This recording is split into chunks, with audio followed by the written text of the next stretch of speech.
have to listen to me. They're coming. Why do they always have to make such a... Huh? What's the commotion? Ah, it's you. What do you want, Lord Underhill? To pass on an important message. There's been an ether flood out in the Velcroy. The camp where the so-called League of Outlaws were gathering has been swallowed. They're no longer just bandits. They're Akashic now, and they could be here at any moment. You need to begin preparing for a full-scale evacuation right away. Oh, do we? And who was it who gave you this disturbing news, might I ask? Lubor, perhaps? The man spreading the same poison out in the square as we speak. You may believe his lies, my lord, but we know better. But why would he lie about something like this? Some twisted attempt at revenge, perhaps. If he had not been unmasked, he may well have been elected our leader. A great honor for one of his kind. One he might well feel aggrieved at having been denied. Lord Underhill, forgive me, but it has become all too evident where your sympathies lie. Lubor cannot be trusted, and neither, therefore, can you. You may not trust me, but for the sake of your people, ask yourselves if there is any chance that this is true. There isn't. You can be certain of that. Now be off with you. You're making a mistake. Come, Clive. If our words will not move them, then we must find another way to help save the town. You're right. Let's speak to Lord Verder. Listen to me. They're coming. You need to evacuate. Know your place, bearer.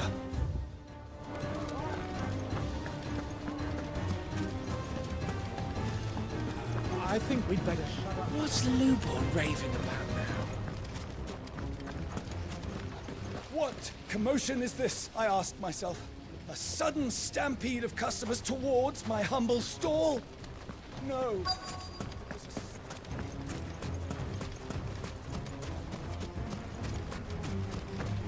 Anything I can interest you in?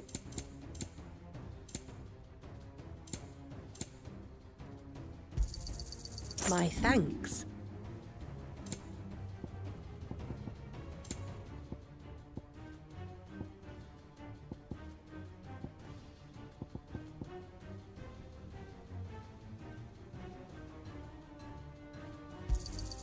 Anything else I can take off your hands? Thank you kindly.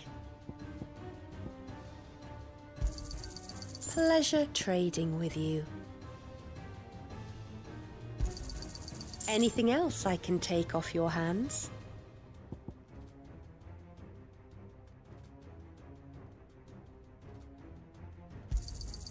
Pleasure trading with you.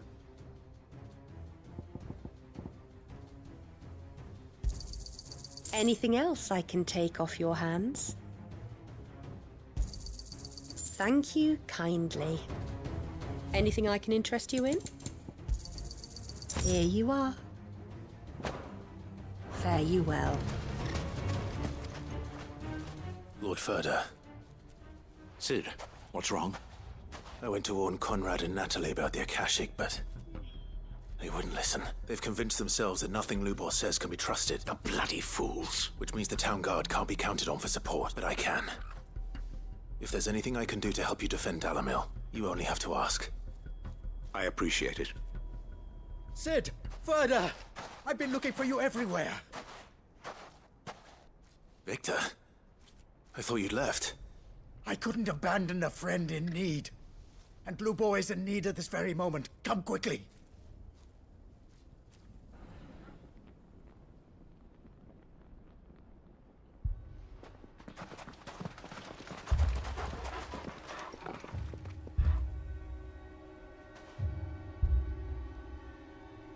You have to believe me. The Akashic are coming. They don't eat, they don't sleep, they don't tire, and they don't care who they kill. They're unlike anything that's come before. There won't be no parley, no mercy granted. We may have saved the town once, but this is different. I do not ask that you forgive me, but please believe me. If you do not run, you will die. You will all fucking die!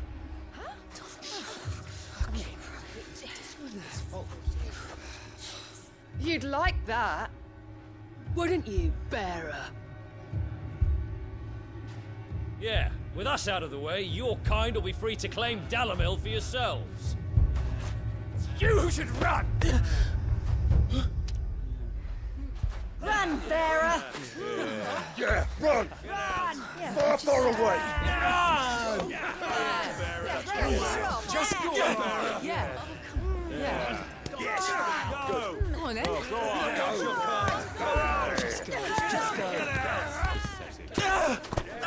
Lubor, wait. Someone's coming. Stop! You're hurting him!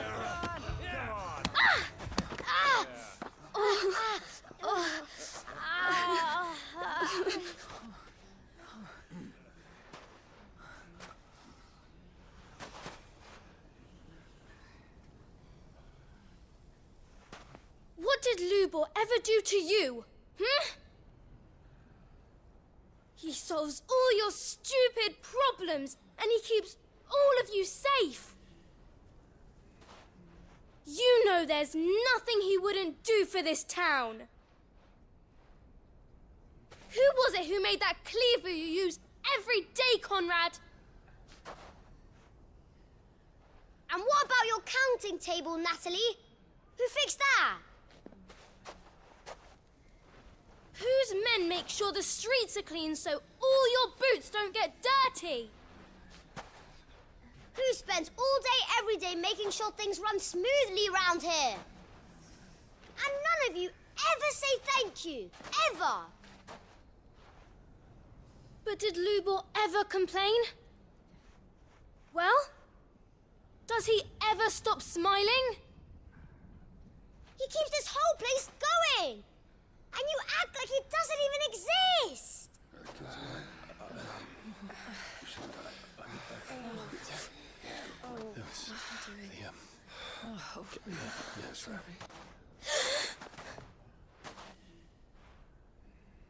Lubor, we have heard enough. Wait! We will not run. The town guard will not abandon the very place it is sworn to protect.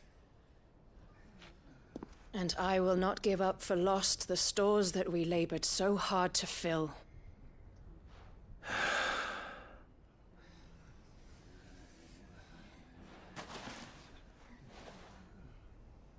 So tell us, how do you propose we deal with these Akashic of yours?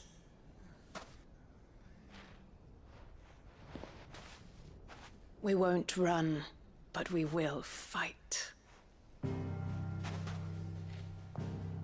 All right, then.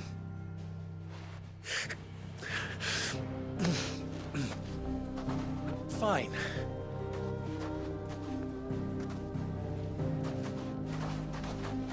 Gather round if you don't want to die.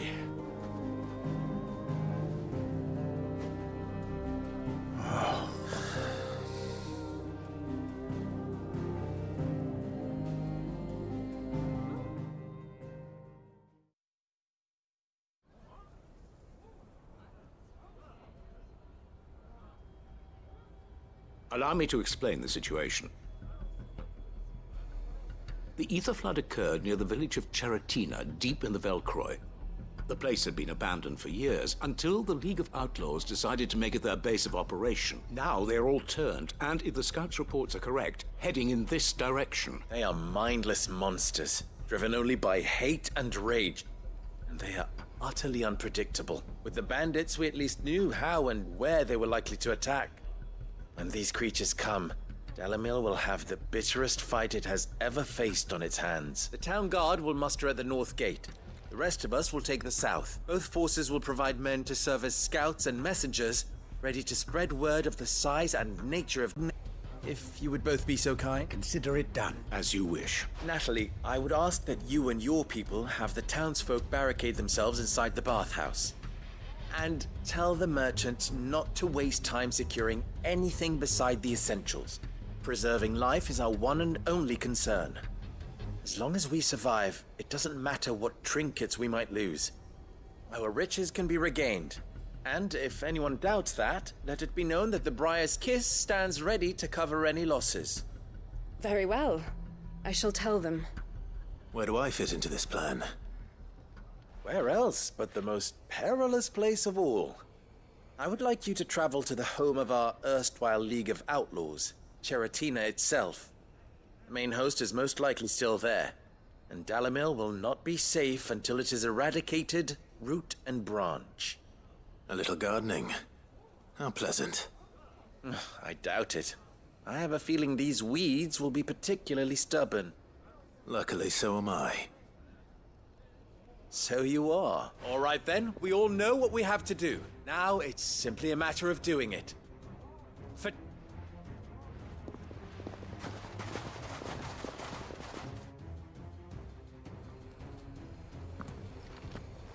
Looks like everyone's ready. I'd better not keep them waiting.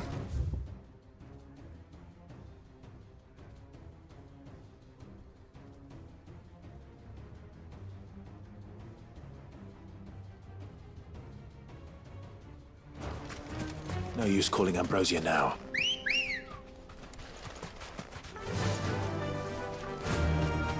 Good. The North Gate. Any man sighting an Akashic is to raise the alarm immediately. Be safe. The messengers will see that our entire force rallies to that position. Dalimil will be safe with us. You have my word. Do not forget that. Run like the wind.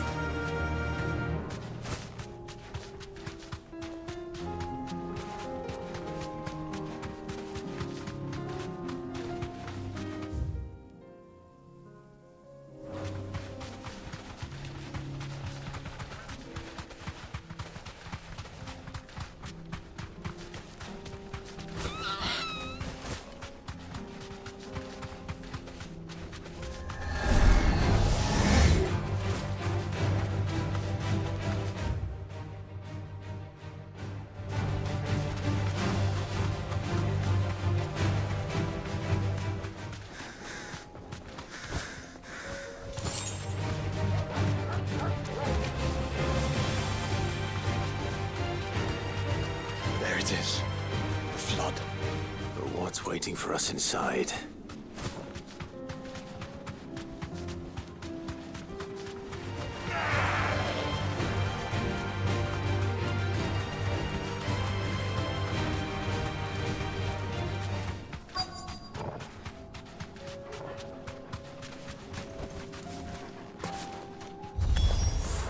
We can't leave a single one alive.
The League is disbanded. I should get back to Dalimil and see how the others fared.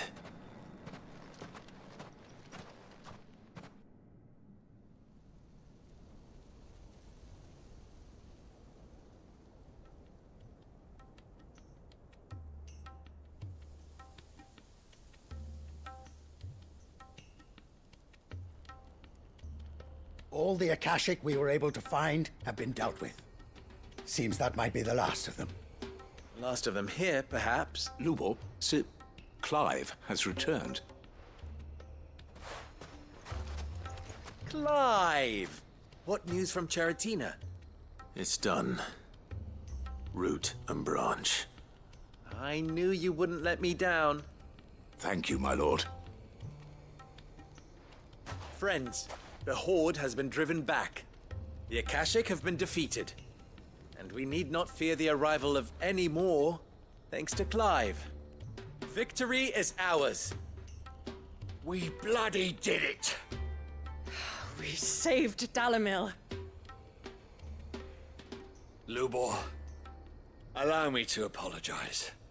After all you have done for this town, we should never have doubted you. But we did.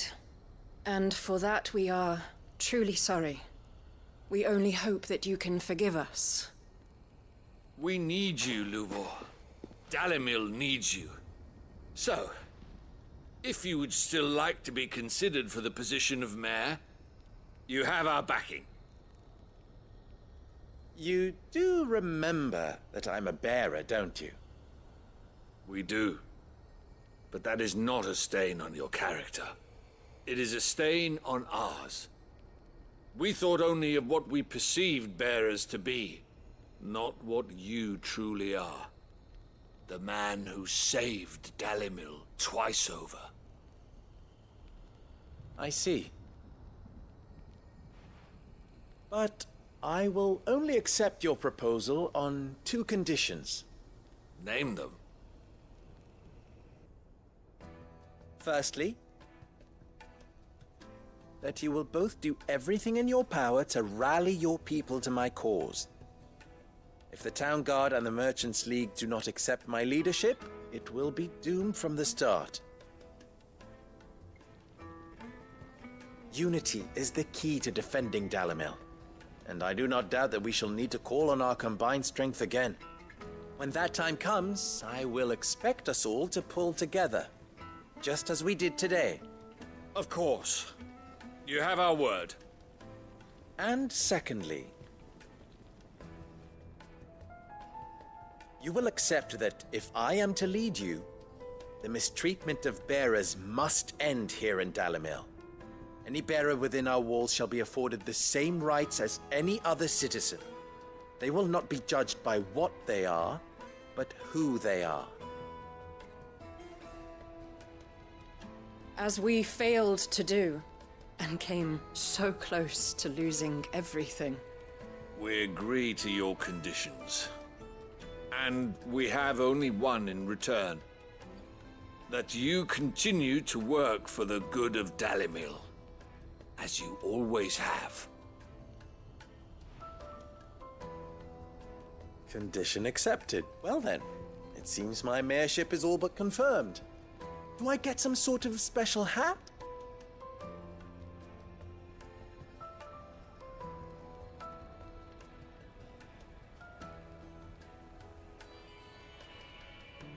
How fickle fate can be. Not so long ago, I had resigned myself to leaving Dalimil in disgrace. And now, I find myself her leader. Here. For everything.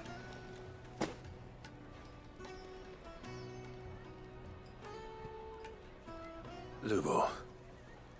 About the children. Fear not. You are, of course, relieved of your responsibility. I would sooner face another horde of Akashic than see them brought up as outlaws. I'll make sure they're safe here. I don't doubt that you will.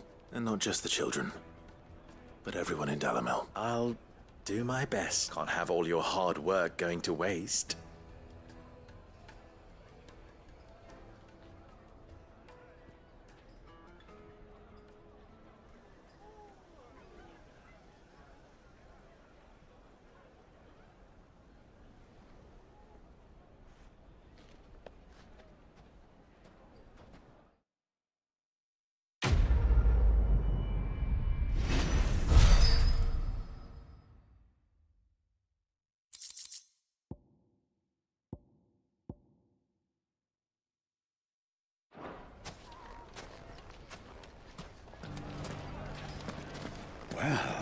certainly didn't expect it, but Dalimil seems more united than ever.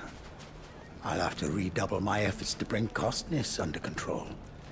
Can't have Lubor showing me up again. From bearer boy to mayor of Dalimil.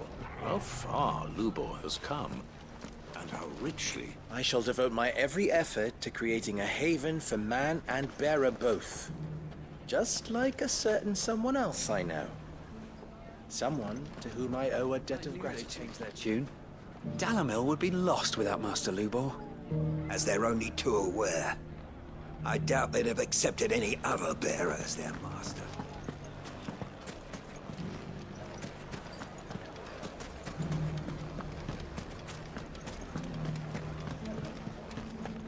I keep thinking back to when we tried to drive Lubor from the town. Thank goodness we failed. Bearer though he may be, we were fools to doubt him.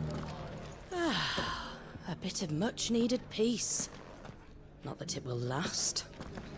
I see you've met with the bearer of the Burning Quill. Then you'll forgive me if I drop the pretense in your presence, my lord. I have served his grace as the Undying's contact in Dalimil for a good many years now. Indeed, it was my great honor to offer your brother safe haven here not so very long ago. Though, to my eternal shame, it seems he did not find my carrot stew particularly toothsome.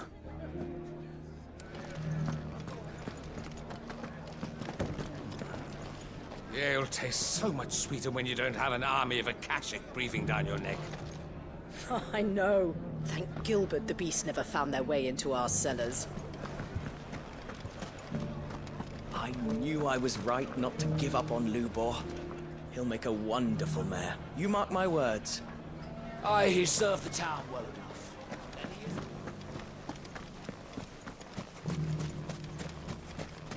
What do they mean? I never mistreat my bearers. So, your given name is Clive. I heard Lubor use it when he spoke to you. I'll be sure to write to Randalar and propose that Lord Clive Underhill of the League of Merchants be decorated for his services to the Republic. You're not going to believe what happened while you were away. I thought the place seemed different. Come on, let's head to the inn. You can tell me the story over a flagon.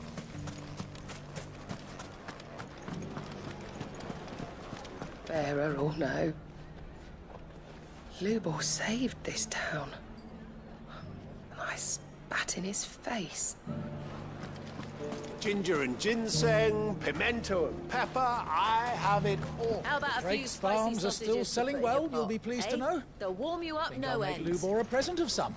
Try and get the mayoral seal of approval. Oh, you're going to join the Watch after all, then? I am. Working down the mines made me strong. Come and bathe in our healing waters. They'll fill you full of vim and vigor. Just the thing after a hard day's labor. We were set upon by a horde of mindless, murderous Akashic. And yet not a single one of my pieces suffered the slightest scratch. A coincidence, do you think? Or Took to his heels right after the fame. Well, if he returns now, we'll gladly welcome him back. As a customer.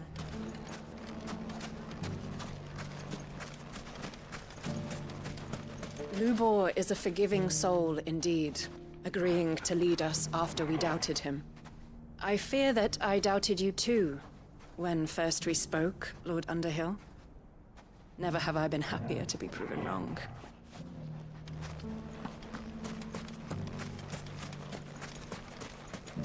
You there! How would you like some fresh Gizal greens? 2 bunches for 3,000.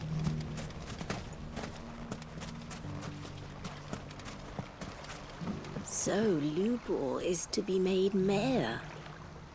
In my time, it would have been unheard of for a bearer to be appointed to such a role. But times change. What is unheard of to old heads like mine?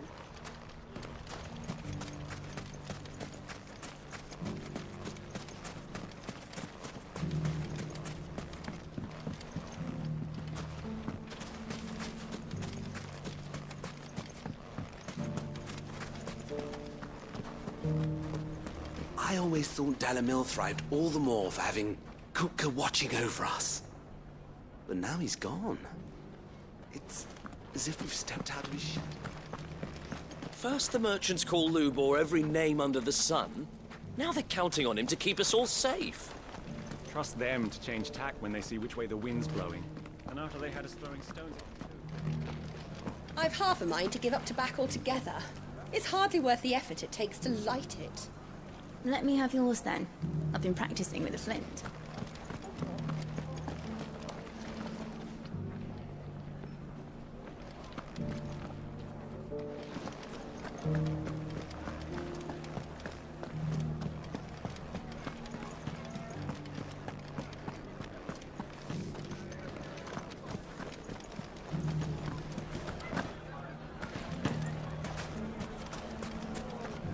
I knew I was right not to give up. Ginger and ginseng. How about a few spicy sausages to push? So, you're going to join the Watcher?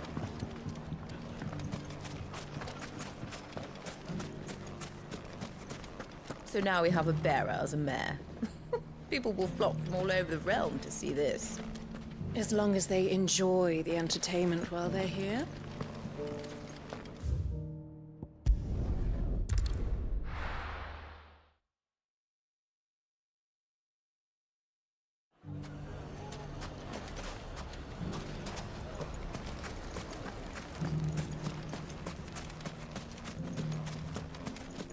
You were with the Men of the Realm, weren't you? Thanks for your help fending off the Akashic.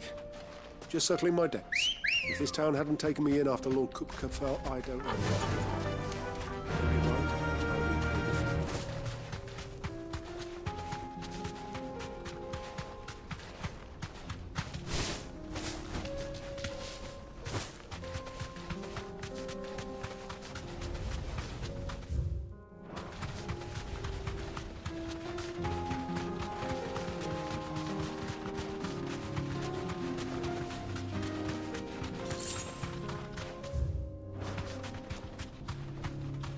You deserve a rest.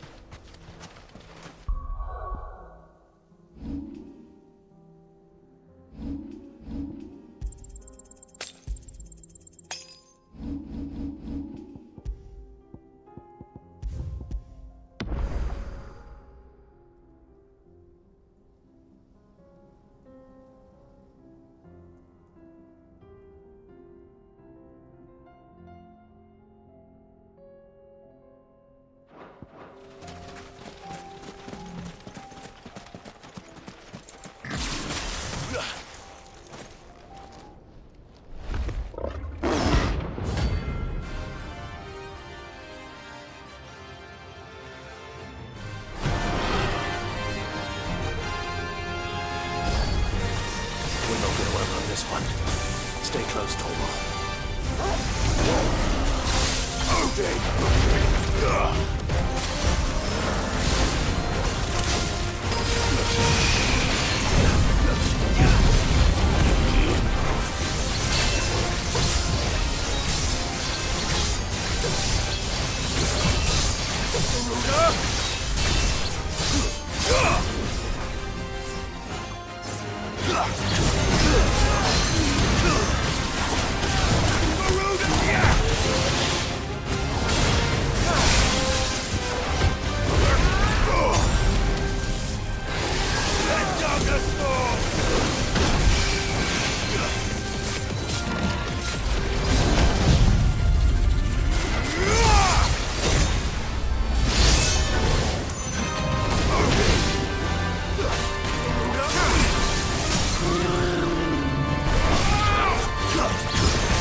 own size.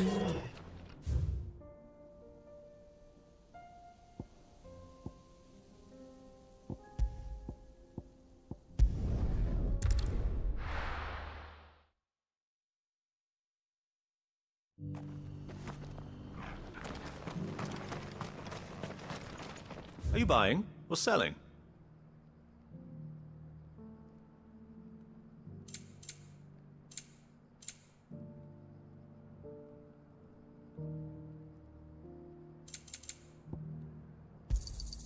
Of course. Anything else? A fine choice. Of course. Come again.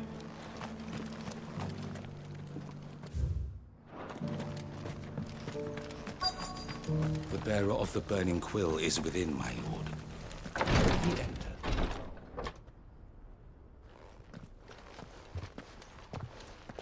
Your Grace, my lord, I trust your journey was not overly onerous. Cyril, you found a letter from Father? Yes, I have it here.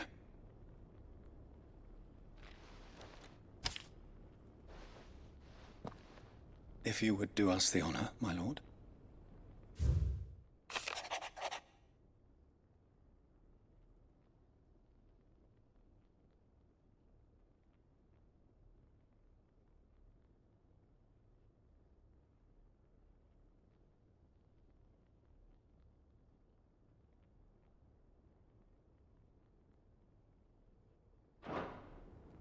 An inheritance. It would seem the late Archduke penned this missive shortly before his passing. The day before we left for Phoenix Gate. What are these plans he spoke of? His plans for the duchy, Your Grace. Your father entrusted them to my predecessor, the former bearer of the Burning Quill, who entrusted them in turn to me. The complete emancipation of bearers is their stated aim. But your father's dream did not end there. His Grace also spoke of building hospices to care for those stricken by the curse, and the founding of a new university to further the development of non-magical technologies. With the blight spreading ever more widely across the twins, Archduke Elwyn saw this as the only means of securing Rosaria's survival. He wished to see men and bearers treated as equals. To see centuries of common wisdom overturned. Small wonder he did not think it achievable within his lifetime. But he thought it achievable nonetheless. Had he not, he would never have written this message. Nor would he have entrusted his vision to his most faithful aides. Those who would have stood with you, shielded you from the machinations of the less benevolent personages at court. It's a pity only they are still with us. 'Tis true that those most loyal to your father were the first to suffer the Duchess's wrath. But one at least remains, and she has come bearing gifts. What do you mean? Mayhap it is better that she explain, my lord. After all, the duties entrusted to me by my predecessor extended only to recovering His Grace's will and arranging a meeting with the one who might execute it, or a part of it, at least. And where is this woman? She awaits you in the archive, Your Grace. Thank you, Cyril. Shall we then?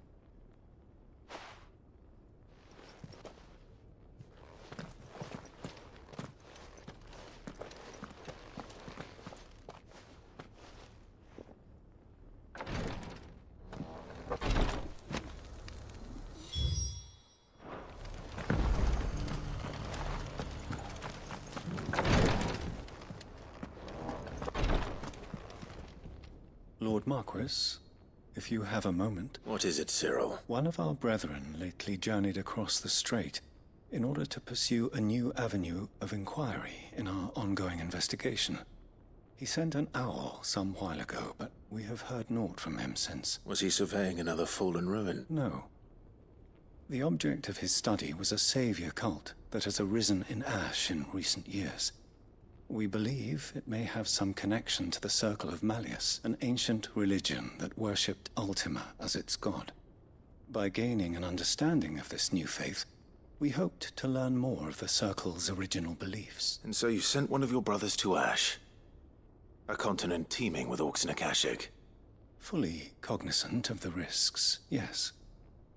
I entrusted the mission to one of the most able of our order, the Third Chair, a master of the arts of combat and survival both. Though he has been silent for some days now, I have thus far refrained from sending any others in search of him, lest they be lost in turn. Yet, it seemed only right to inform you of the situation, given your unique experience of the perils of Ash. For as you so earnestly advised me, it would not do to abandon a man to his fate, when he might yet be saved.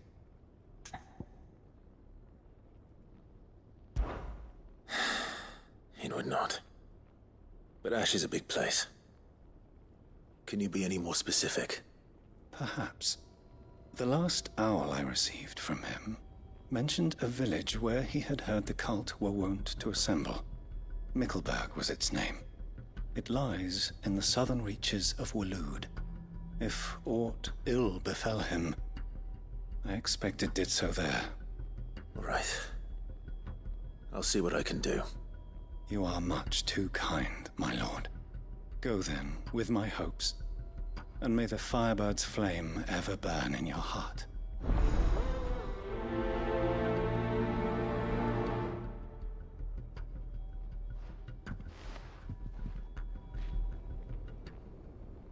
When last I heard from him, the Third Chair was bound for Mickleburg. If you mean to seek him out. If this new faith really is an offshoot of the Circle of Malleus, then... Let's concentrate on finding the Third Chair first, shall we?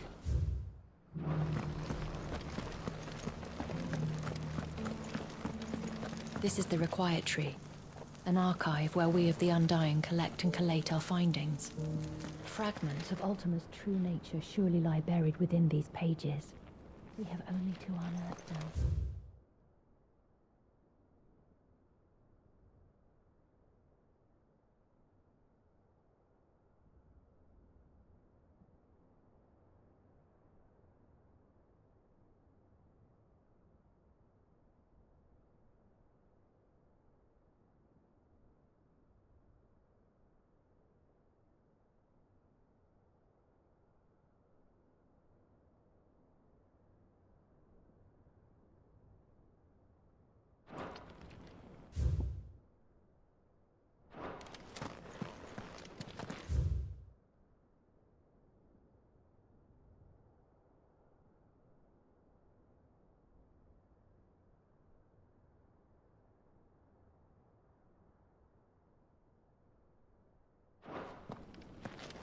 The Undying are not the only secret fellowship in this realm, you know. There are others, each working for their own ends. Why, not so very long ago, a society committed to discovering how one might cast magics without a catalyst was found to be operating throughout Valisthea. They were denounced as heretics, rooted out, and driven from our shores, never to be seen again.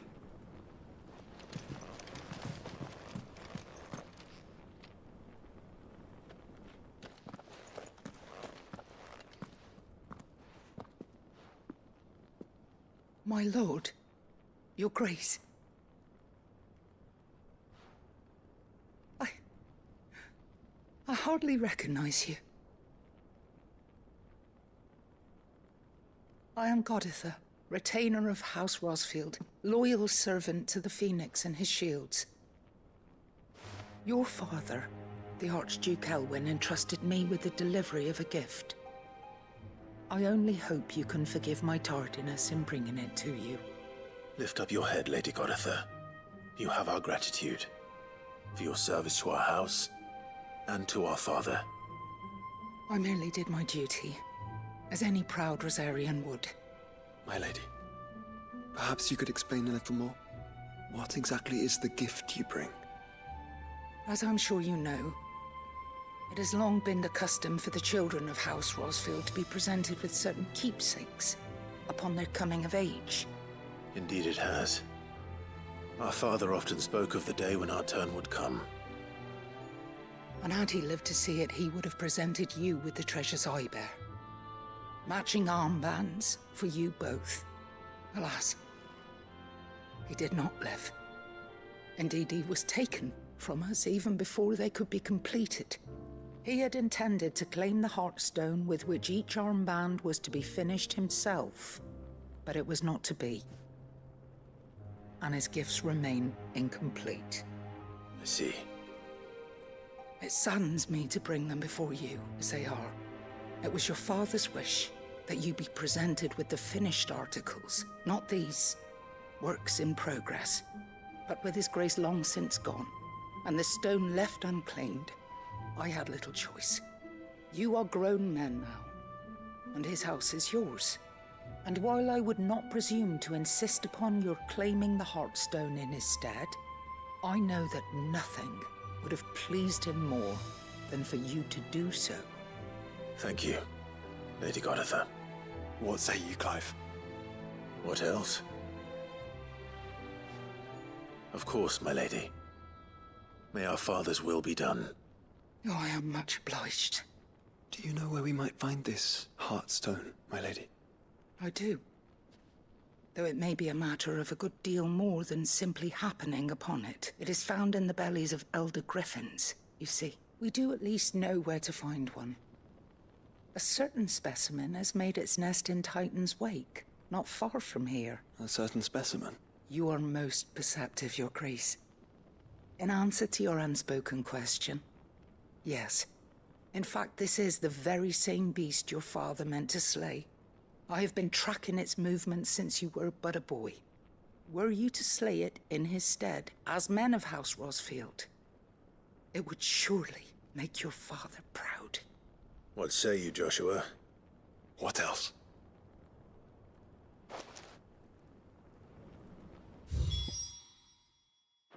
The griffin your father meant to slay is currently nesting in Titan's Wake, not far from here.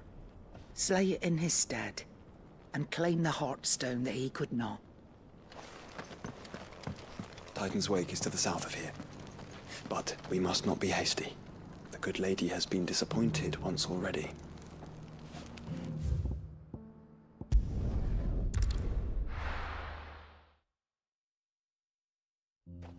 This is no time to ride. Let's go. Run like the wind.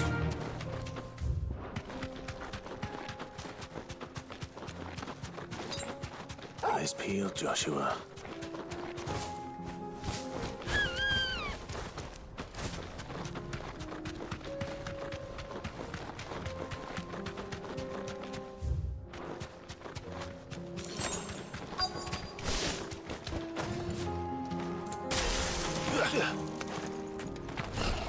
There it is.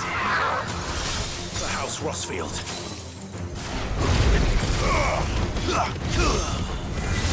Okay. Nice try.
this the Heartstone?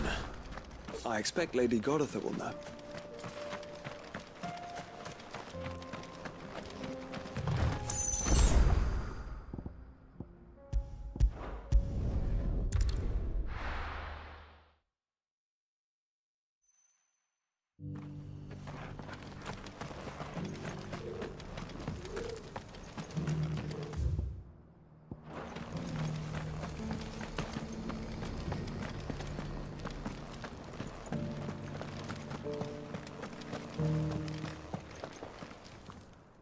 Thank the Founder you were safe. The Griffin is slain then? And the Heartstone claimed.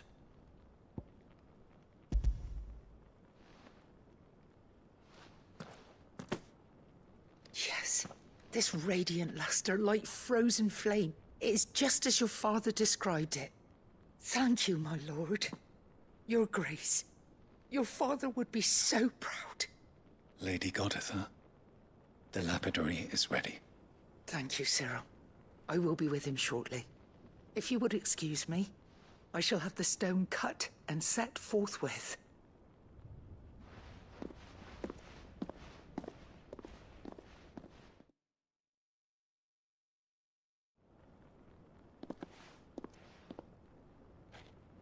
The armbands are complete. Pray, take them. They are yours, after all.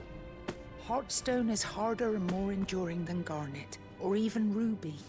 It symbolizes unwavering will and devotion. And the graven vines encircling the stone represent the unbreakable bonds between you. It's a message. Father knew we had enemies both inside and outside the duchy. Enemies who would thwart his vision. Only with unwavering devotion would it ever be realized.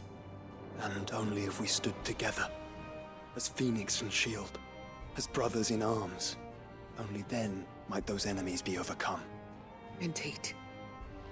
His Grace knew the enormity of the task he would entrust to you, his heirs. But this was more than just a message. It was a promise. That he would always be with you. Thank you, Lady Goditha, for remaining the steadfast custodian of our father's will. Forgive me, my lady, but there is something I don't quite understand. The Undying told me that after Father died, Mother claimed all of the ducal treasures for her own. Even if the armbands were incomplete, she would surely not have overlooked them. So, how were you able to keep them from her? Because I was the keeper of the vault. Though I was but a lowly servant, your father spoke to me of his intentions for the bands, of the deep love he had for both of you, and his hopes for your future. In the days before the disaster at Phoenix Gate, I discovered that the Duchess had ordered her jewelry be sent away from the castle. It was then that I knew she meant to betray us. I tried to warn your father, but it was too late. When word of the fire reached Rosalith, I knew my time was short. So I took up the armbands and I fled into the night. And thank the Founder you did. Yet my duty to your father was incomplete. Not knowing what else to do, I followed the Griffin, thinking I might claim the Heartstone on its passing. And so my pursuit continued, until Lord Cyril appeared before me. He informed me that His Grace's will had been recovered, and that his sons were alive and well. Lady Goditha, on behalf of my father and all the people of Rosaria, I thank you for your loyal service. As do I. Thank you, my lord. Your Grace, for coming back to us. For giving my service meaning.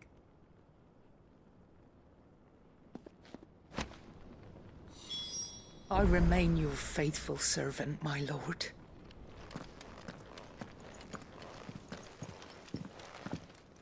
The bands suit you well. It must be gratifying to finally receive the inheritance that was denied you for so long. It is. And we thank you for the part you played, Cyril.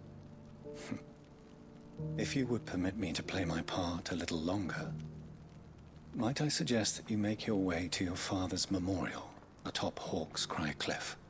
Let him see that you have received his blessing, and that his vision lives on in you.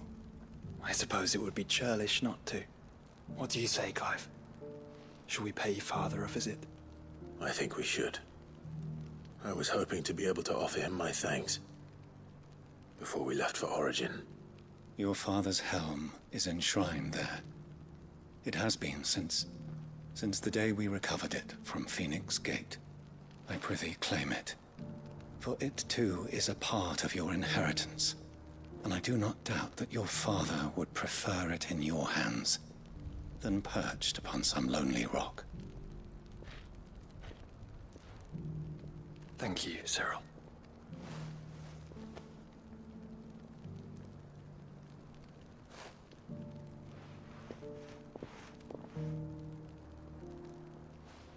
Come on, Clive. He's waiting.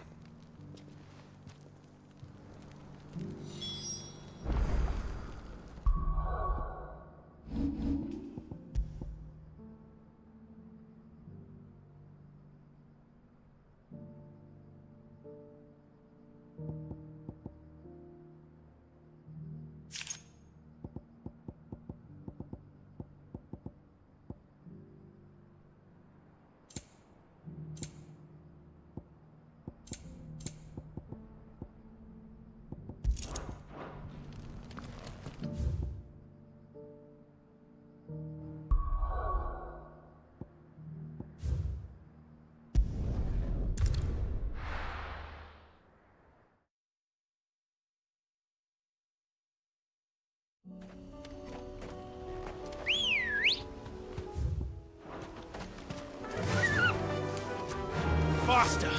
Unwavering will and an unbreakable bond. Do you really think we're strong enough? Save the world? Of course. To have overcome Father's political enemies. That I'm less certain. Especially knowing what we know now. What Mother was truly capable of. Perhaps these bands would have helped. Knowing he was with us would have made all the difference.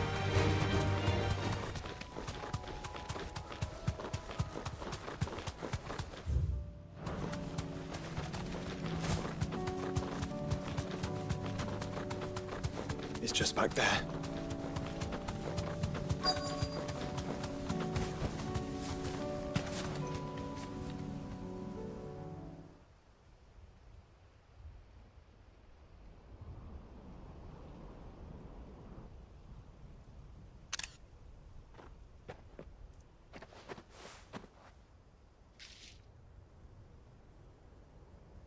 Father always fought for what he believed was right.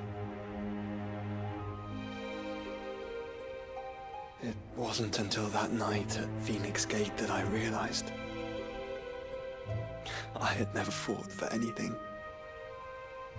I always had someone else to do the fighting for me.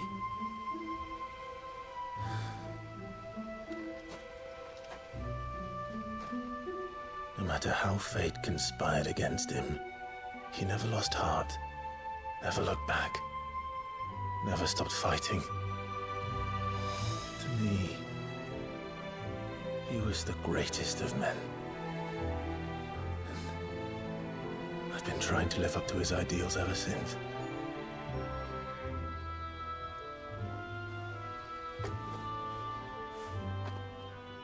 We all have, Clive. We all have. And we'll keep trying. Because that's what he would have wanted.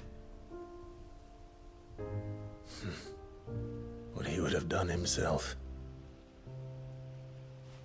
Even if it meant standing against the very gods in the heavens. I shall be borrowing this, Father, if I may. That you might watch over us as we follow in your footsteps.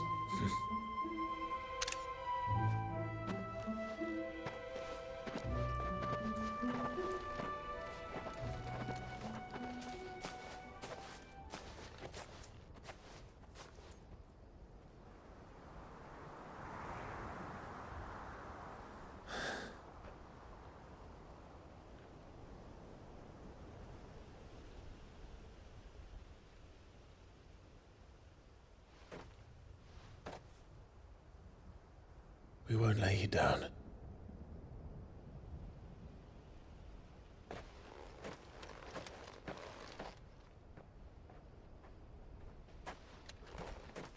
Onward, then. Onward. To the end. And to a new beginning.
What are you looking for?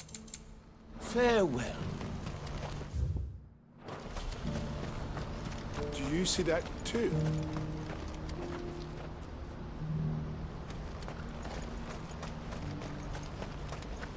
There are many variations of the Semekian legend, but almost all agree that man was punished for presuming to set foot in the sanctum of the gods. Some describe it as holy, others heavenly, which is to say, of the heavens. Could it be that the baleful mass that now glowers over us is this very sanctum? Have the gods returned? It's not real. It can't be. I'm seeing things.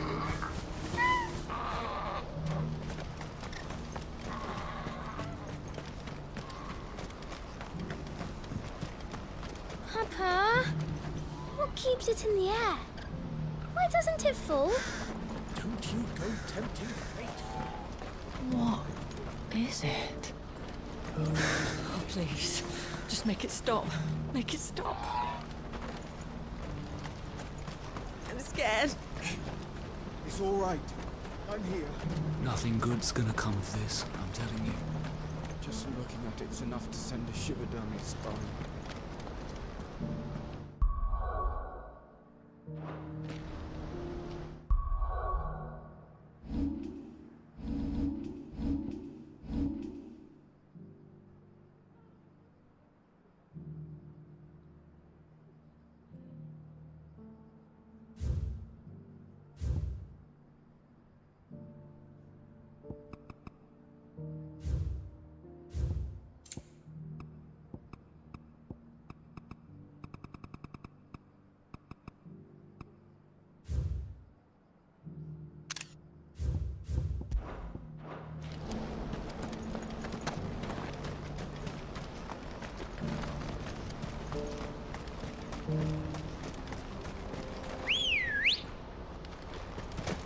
Come on.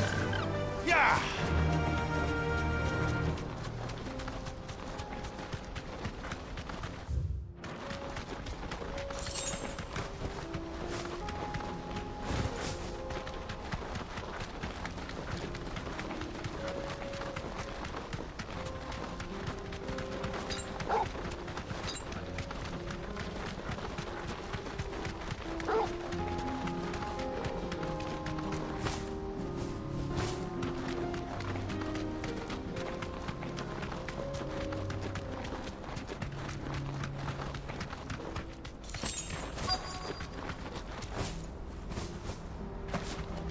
Can't be Rutherford, can it?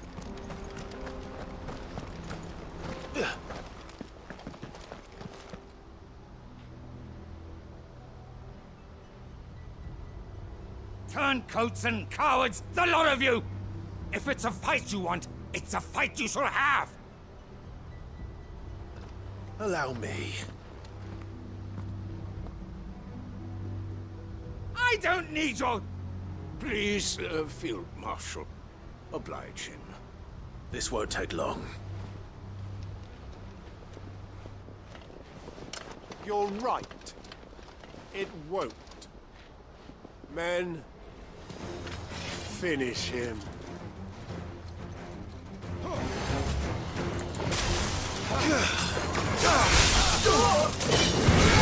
Get him! This one!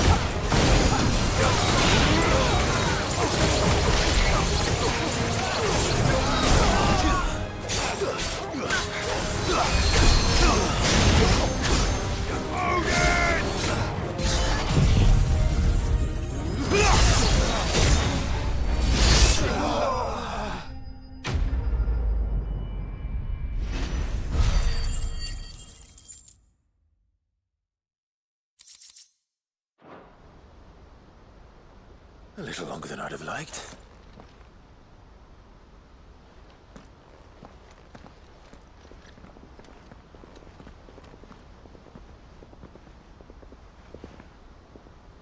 Field Marshal Havel, I presume.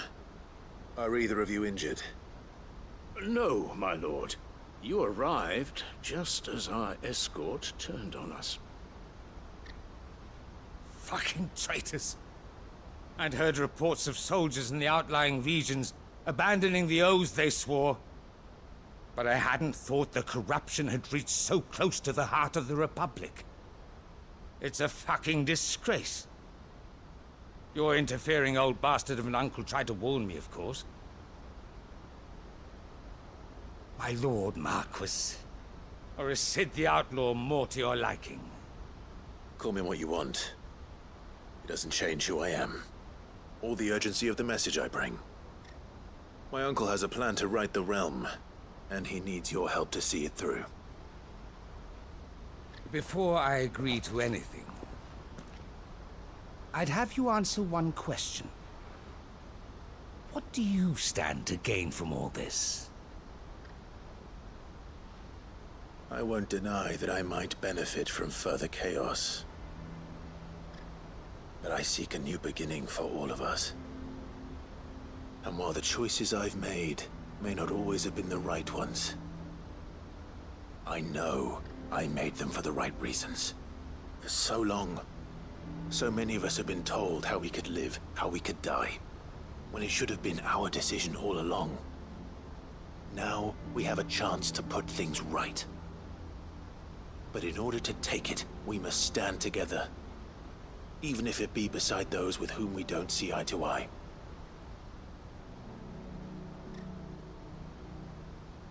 Certainly not the words I expected from an outlaw. But perhaps your uncle was right. You are no ordinary outlaw. I'll never hear the end of this. All right. I'll start by ordering my most trusted guard to bring the Dhalmekian fringes under control. Next, I'll make contact with my counterparts in the Imperial Army and see if I can't convince them to try and restore order in their own territory. Thank you, Field Marshal. But they are not the only ones we will need to convince. What do you mean? I don't doubt that I can bully some sense into a few generals. But those they answer to require a different kind of persuasion. And when it comes to honeyed words, well, we will need an envoy. One who can court even the most stubborn of statesmen. You, perhaps. I'm flattered. But I'm no diplomat either. And I have other problems to attend to. What we need is a skilled arbitrator. And I may know just the person. Is that so? And would he happen to be an outlaw too? Of a different kind, perhaps. Well, beggars can't be choosers. I suppose we'll all have to find a little of the outlaw in ourselves if we're to make it through this. Very well. Send your man to me right away. I shall.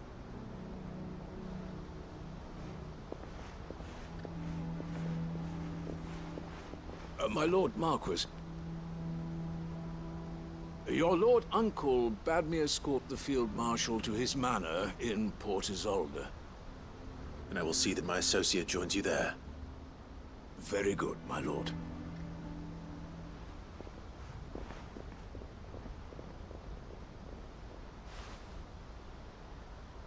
Huh. An envoy. I'm not sure I'm the man to talk anyone round. I can barely convince my brother to take his medicine. No. This is a job for someone with experience. Someone like Quentin. I hope I can convince him at least.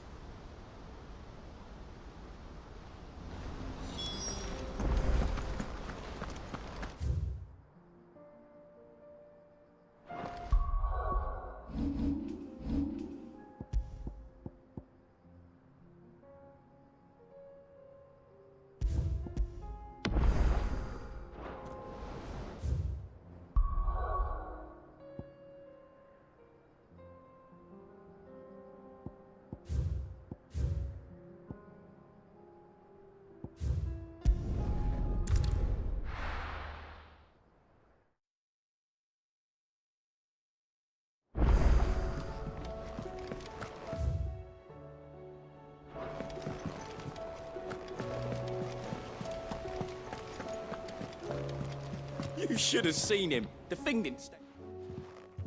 Welcome back, Sid. Welcome back, Sid. Yes. Welcome back. Trip wasn't too much of a pain in the arse, I hope. Truth be told, it was me who suggested roping you in to help with the trial. But from what I hear, things didn't go quite as planned. No, they most certainly did not.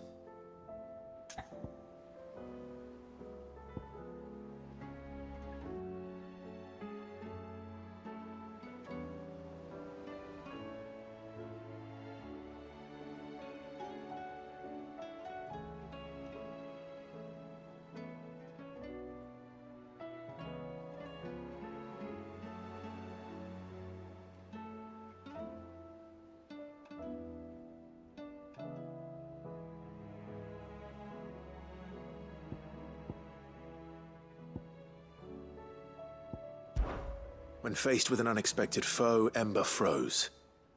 He did not run. He did not fight. Had I not been there, he would be dead. It would be too great a risk to send him out on a mission alone. Thank you, Sid, for your honest appraisal. Ember, you braved the tower and emerged unscathed. Yes, but only because Sid saved your skin. To me, that's no better than being caught red-handed. You failed the test. Wait, Sergeant. Ember still has much to learn, it's true. And this time he was found wanting. But I'd say he's due a second chance, nonetheless. After all, he did do as you asked. With a bit of hard work, any hand can be made to hold a blade, and any mind can conquer its fears. But a scout's nose is different. You've either got one, or you ain't. And by sniffing out that log, young Ember here has shown he has a conch and a half. Wouldn't do to waste it now, would it? Fine. One more chance. I'll do whatever you ask. I'll spend my days and nights in the pit if I have to. I'll show you. Just you wait. Daft as a brush, that one. But his heart's in the right place. Just like someone else we know. And if you ask me, we've been leaning on him for far too long. That time the curse breakers took some of the weight off his shoulders, I reckon. It couldn't hurt. Just don't tell Gav I said so, will you? I won't have him thinking he's been hard done by. Next thing you know, he'll be asking for a day off. Chance would be a fine thing. Back to work. Forgive me, Sid. This did not play out as I expected. Things rarely do these days. But that's why we need men like Ember more than ever. Men who can make the best out of a bad situation. Remember that. I will, Sid. Thank you.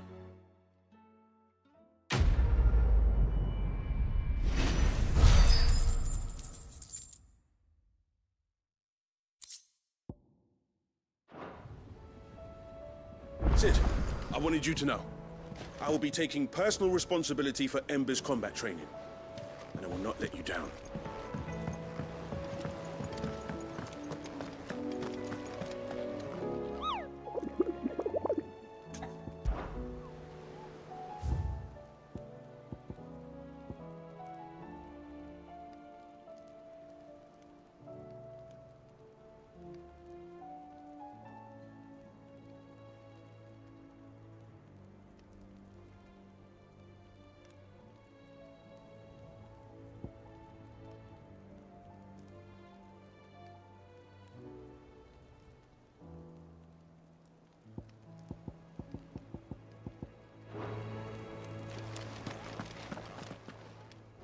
Oh, I wasn't expecting you back so soon. Your benefactors are a generous lot.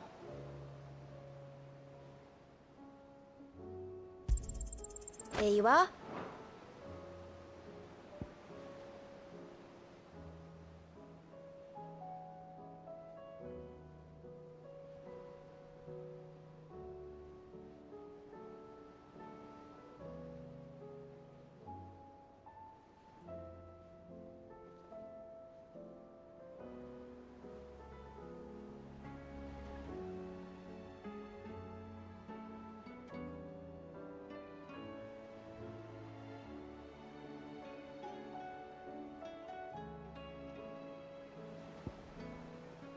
all done?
Mid, tell me this is all you need.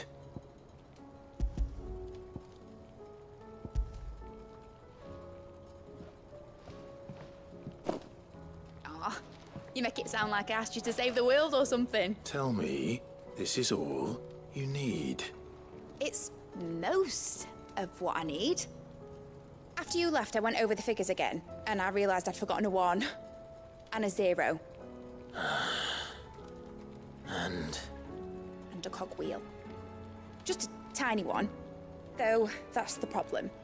Gears that small are a bastard to make, and I may have lost the one Blackthorn spent a fortnight toiling over. Wait.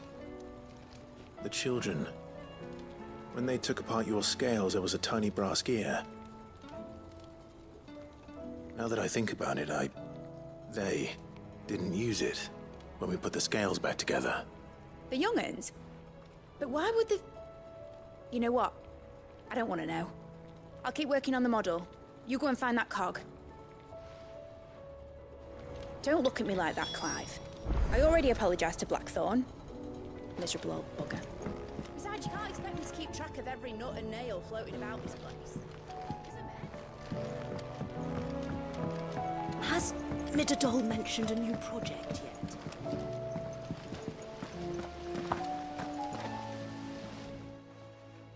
Sid! Is Mid still hiding from us? She wasn't hiding. She's fine. She's just busy working on her next project. A new invention? What is it? What is it? Is it an airship?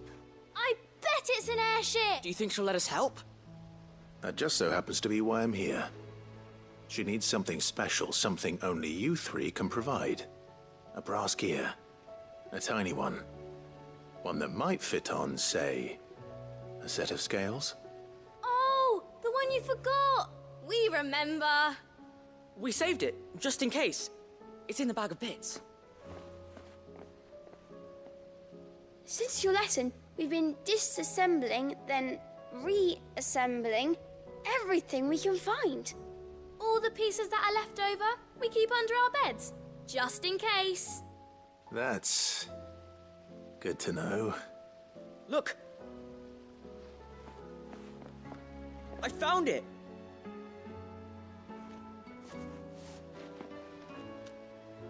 Is that all? Just the gear? We have more parts if Mid needs them. That's all for now. But I'll let Mid know about your hoard. Just in case. Thanks, Sid. Back for another part? We've got screws and bolts and nails and knobbles and noodles and,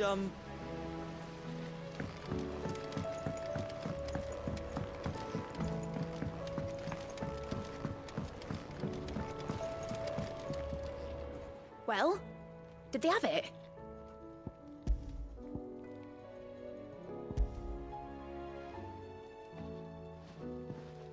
They did.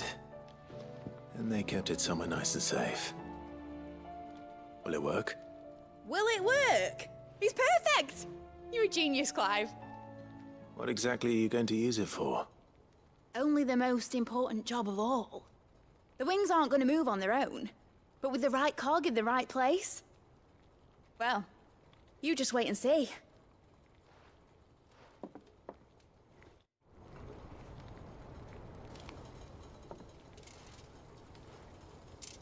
That should do it.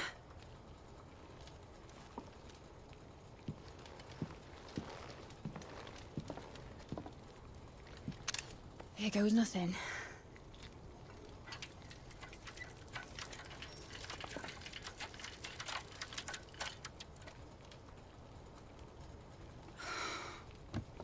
Titan's tits.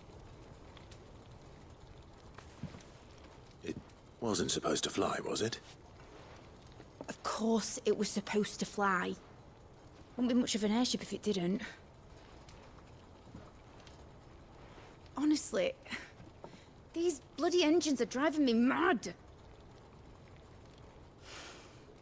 I was so sure this would be the day she soared.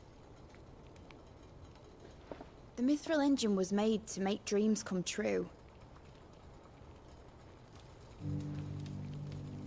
But maybe this is one dream the world's better off without.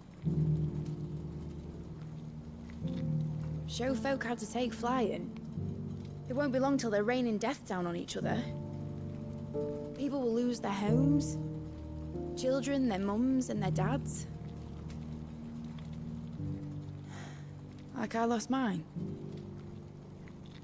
I'm sorry. So am I, Clive. So am I. Sorry that I have to choose. Do I follow my head, or do I follow my heart?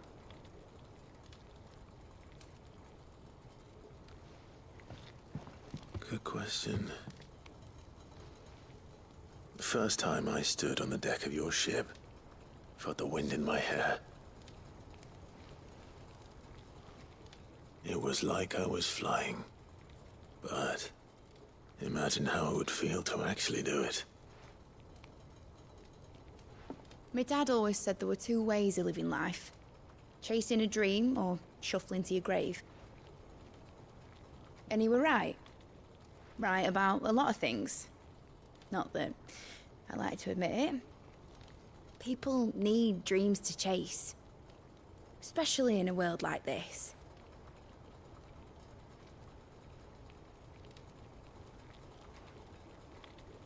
Right. When this is over, I'm gonna take all my Mithril engines to Zemeckis and sling them over the edge. I won't have my dream end up turning into someone else's nightmare. But all that hard work... All that hard work will not be used for war, Jamie. But it ain't like it'll be gone. Tell me, Clive, have you ever been on a treasure hunt? Not since Joshua and I were boys. Why do you ask? Because I'm gonna bury the engine schematics and leave behind a little riddle telling people where to find them. A really hard one, so that only the most dedicated dreamers will ever be able to work it out.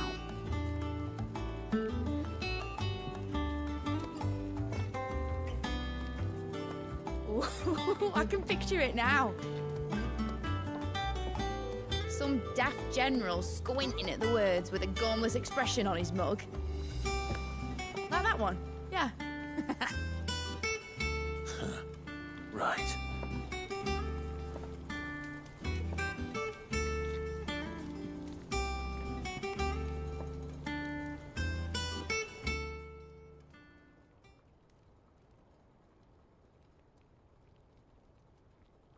Of course, if I'm putting this engine at the end of a treasure hunt, I'll still need to make it a treasure worth hunting for. Won't be much of a prize if it couldn't even make a toy boat fly after all. My dad always said, dream big. But it ain't the size of a dream that's important, is it, Clive? Only that it's a good one. And I reckon I've got a fair few good uns left in me. I'm sure you do.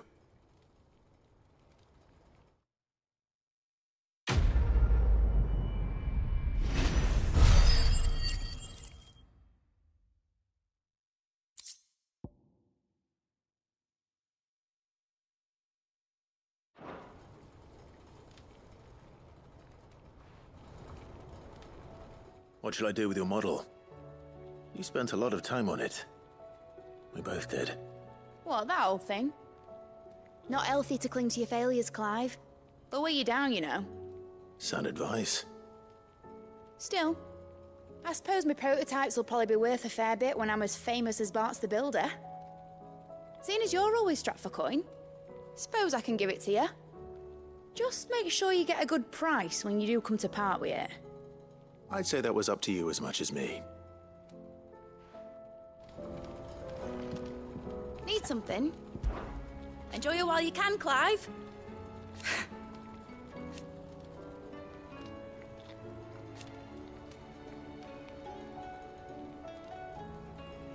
Imagine that, eh? Till then. Be seeing you, Clive.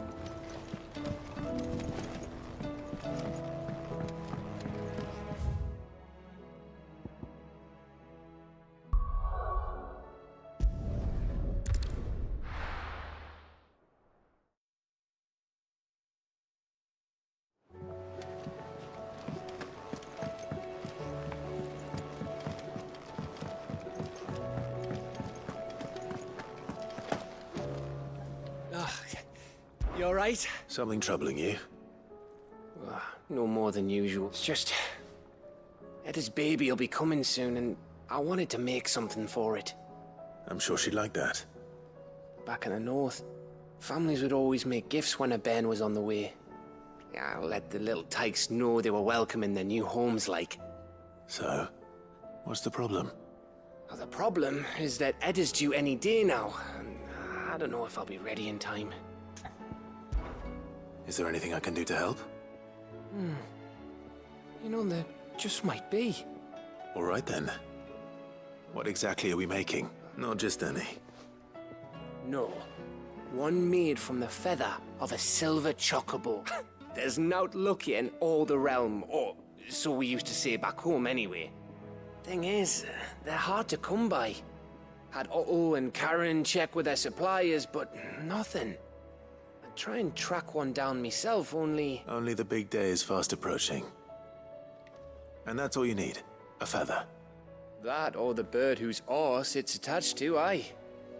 I was gonna start by asking around with traveling traders plying the northern borders. Well, there's no shortage of those passing through Martha's. I think I might make that my first port of call. I'll let you know if I find anything. You're a good friend, Clive. I won't forget this.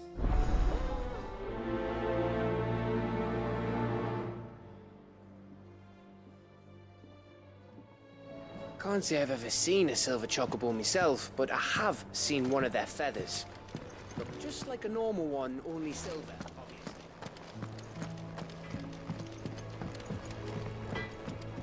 So what do I owe the honor? What do you want?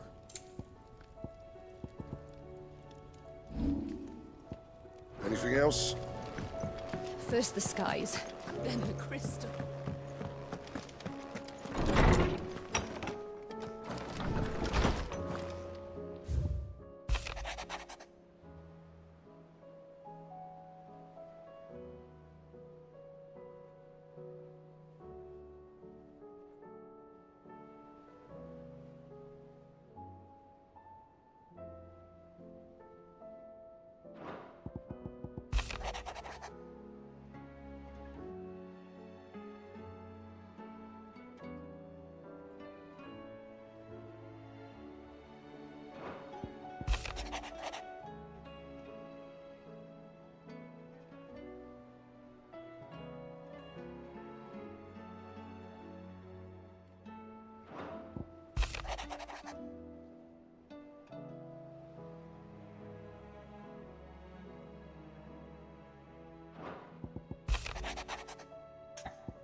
If Joshua's worried about Jill, I should go and speak with him.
garrison said they'd take another 100. And how might I help the garrison today?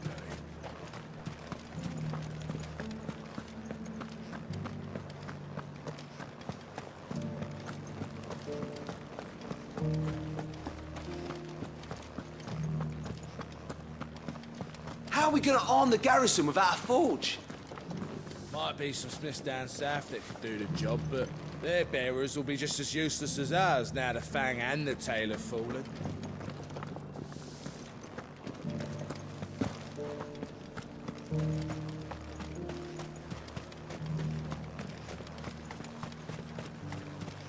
I told the dame I would take the largest residence in Northreach, yet she outright refused my coin. Some nonsense about having enough space for it. Better late than never.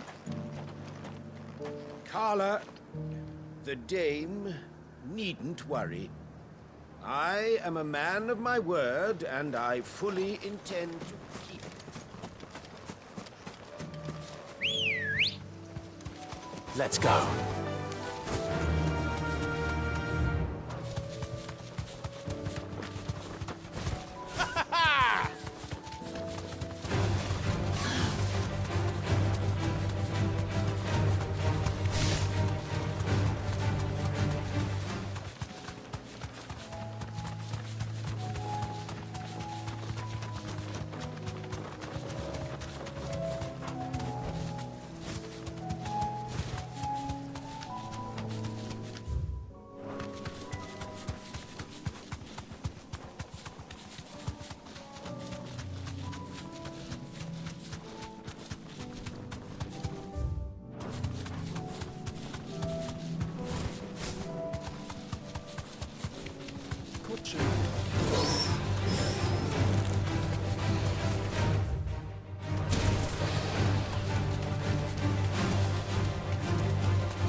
You deserve a rest.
things. Come on. Fly, Ambrosia.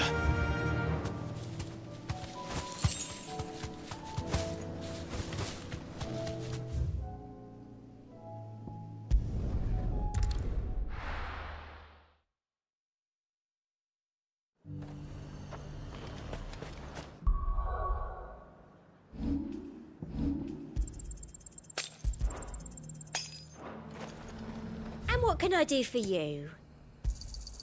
You've a keen eye. I do like a customer who knows what he wants. And how might I help the garrison today?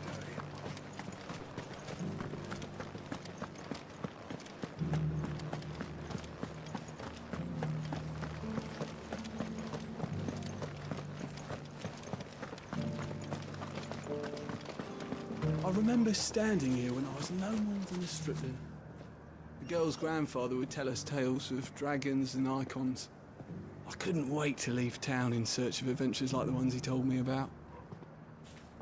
Who knew they were waiting right here? From the sea, a mighty serpent rose, and with a roar that shook the heavens, summoned a swell to swallow the western sands. But, we can finish the rest tomorrow. Tomorrow? Haven't seen any of those beastly blue-eyed...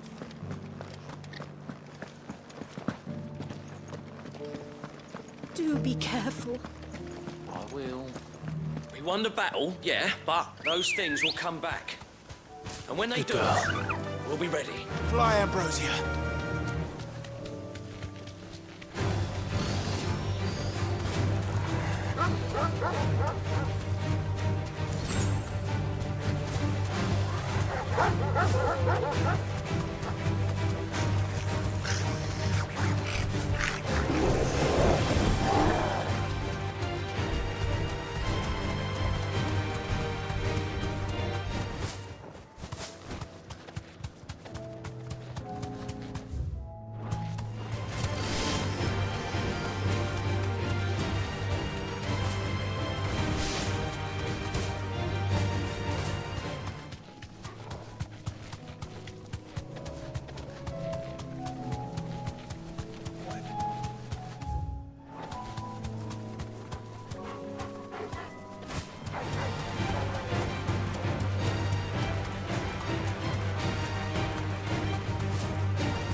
Damn it. Dion would have been glad to have you back at his side.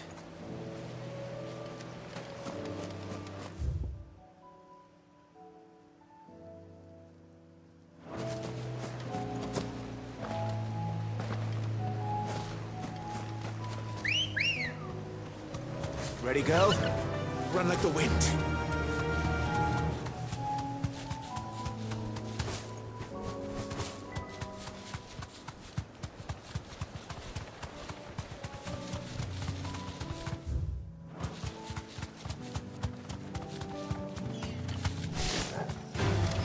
All right.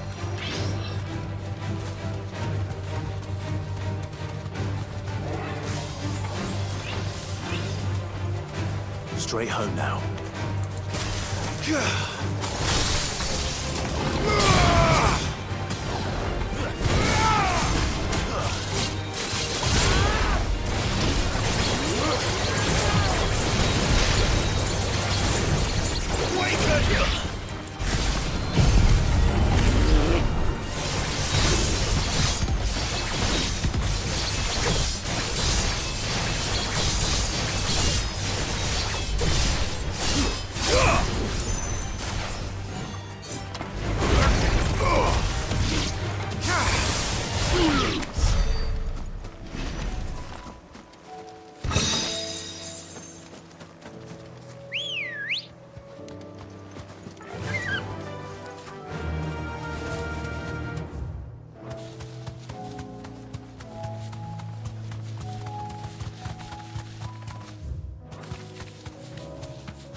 You deserve a rest.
Come on.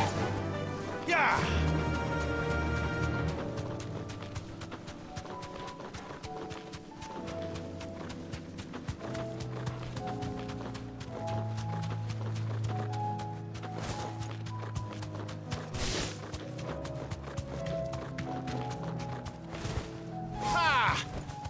I can walk from here. I made sure our fallen comrades were laid to rest. I'd have followed Quentin to that manor if I could have done, and I'll keep following it. Quentin, I have a proposal for you. Do you now? Something tells me you'll be asking more of me than a cask of Gotand gold. Go on then. Propose,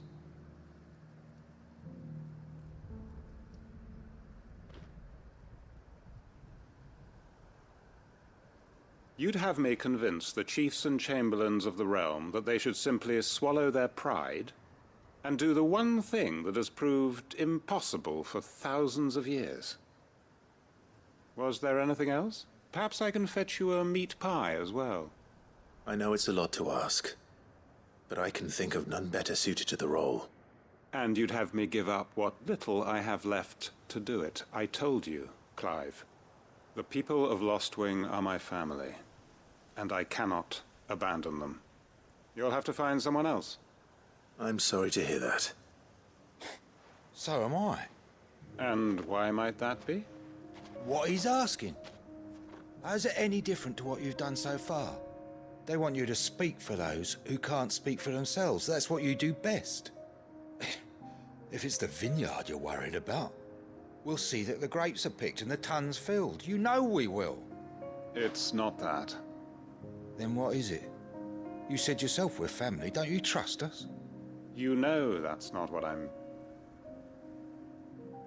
Then what are you saying? That only we are worth saving? Why turn your back on everyone else? You convinced us we could build new lives for ourselves, and if you can do that, who's to say you couldn't convince the entire realm? A stirring argument. I fear that any rejoinder I make might fall somewhat flat by comparison. So you'll join us? Where do you need me? Field Marshal Havel will want to speak with you in person. He's currently in Port Isolde. I can arrange for a party of Cursebreakers to accompany you there. That would be very much appreciated. I hear the roads are far from safe these days. Hopefully not for long. My uncle will want to know that his plan is taking shape. Any statesmen we speak with are liable to resist our entreaties if they feel that what little power remains to them is at stake. They must be dealt with skillfully. I shall not repeat the errors of my past. Reckon Master Quinton could argue an egg back up a hen's quim if he set his mind to it.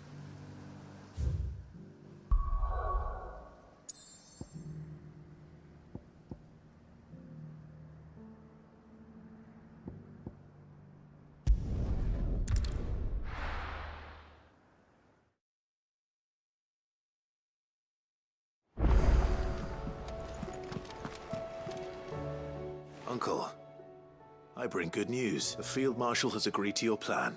Ha! Of course he has. I didn't doubt you for a moment, dear boy. Rutherford is accompanying him back to your manor in Port Isolde as we speak. They will await your return there. As will one other. One other? Who, exactly? Lord Havel was concerned that even if he could get the realm's armies to agree to an accord, he might not be as successful in convincing those with political power. He asked if I might have a solution. And I suggested a certain Imperial Lord Magistrate turned Liberator. One of your co-conspirators? Master Quinton would probably call me one of his. But yes. Another outlaw, then. Just the thing we need to put these rotten politicos in their places. Good thinking, Clive. I'm glad you approve. The more the merrier. Uncle, assuming Havel and Quinton can solve our problem with the armies, you still haven't mentioned how we might manage the grain shortages. Oh, don't you worry, my boy. The 7 high houses will be seeing to that. They have all agreed to make the most generous of donations. Oh, of course, it did take a little persuasion. But luckily I had some unexpected help. From who? Why, you, my boy. Rumor has it that you rescued the Lady Ariane's head steward Rockford from a horde of bloodthirsty bandits. It was more of a handful. Well, the old battle axe was so pleased. She had a shipload of talents delivered to my private docks by the next new moon. And when the other houses saw the parsimonious old crone's purse strings finally loosen, they as good as tripped over themselves in the rush to follow suit. I'm happy to hear it. Now, I must be getting back to the manor. Join us there at your earliest convenience, would you? Of course, Uncle.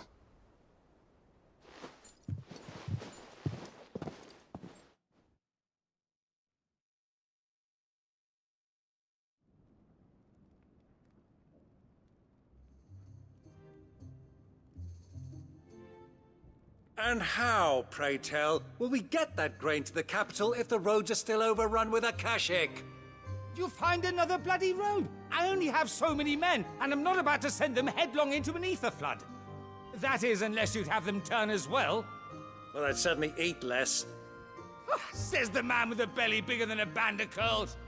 My soldiers actually need their rations. Without any food to keep them going, they'll be dead even before you've sent them on your fool's errand. If I may, gentlemen, perhaps I might suggest an alternative approach. Though supply routes are indeed disrupted, there is no shortage of ships. Indeed, they bob away in every bay from here to Randalar, awaiting a safe haven. Allow them to make port and fill their bellies full of grain.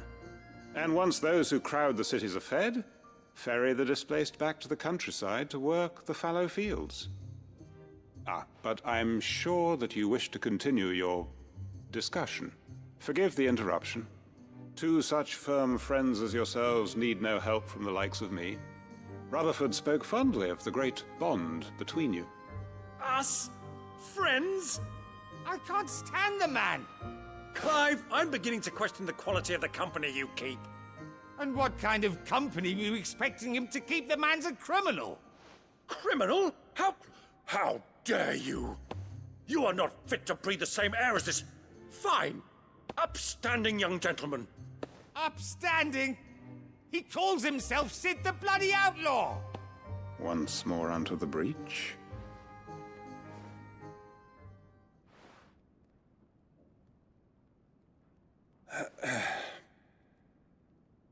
Shall we begin again? What we seek here is not to create a new nation, nor to claim the thrones of those that already exist. We wish simply to bring stability to the realm that mankind might weather the current storm. And to do that, we must convince those in power, the generals, the statesmen, the nobles, that our cause is just. There will be disagreements, yes. And I imagine some resistance, much resistance. But we cannot let that deter us. If we show them the path, show them that we walk it ourselves, then I am confident they will follow. The fate of the world lies in my nephew's hands, but the well-being of her people lies in ours. And we must not squander the chance that Clive has given us. Uncle Byron, Now, with that settled, let's move on to the signing of the Accord. For what great moment in history hasn't been accompanied by a little ceremony?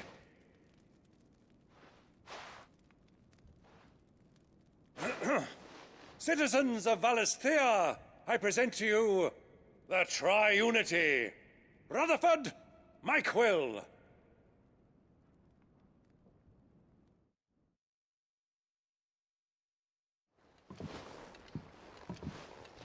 Well, my boy, the stage is set. That it is. This is the role you were born for. Now I ask only that you trust in the talents of your supporting cast. We shall play our parts to the best of our abilities, that you might have the opportunity to shine. The realm needs its Sir Crandall. And there is no better Crandall than you, Clive. I want you to keep this signed accord as proof of our faith in you. I will. Thank you, Uncle.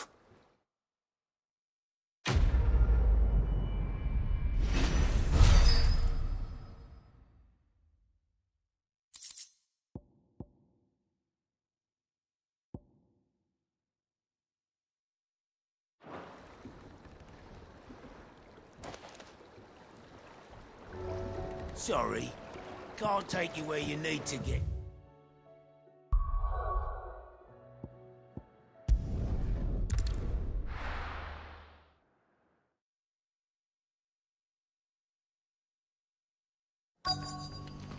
Let's hope one of the merchants here has what Gav needs. Excuse me. I'm looking for something. Oh, well, then I'm your man. A silver chocobo feather. Oh, or maybe not. Though you're not the first to mention the bird around here. There was a man stopped by the rest not long ago claiming he was attacked by a silver chocobo. Near some gutted hovel not far from East. Most took him for a braggart and a liar, but who knows? Perhaps there was some truth to his tale. We'll see. Thank you. The feller who claimed he was attacked didn't linger here long. Said he was gonna go back and capture it. Prove us all wrong. And that was the last we ever heard of him.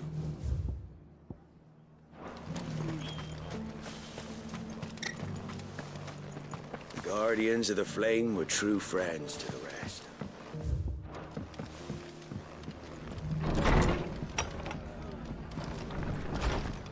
Are the bearers taking well to their new home, do you know? Good to see you. When I was a little girl,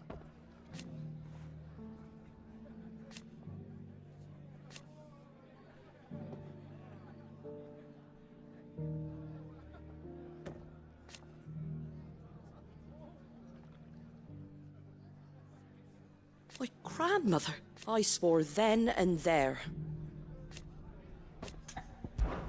When I was a little girl,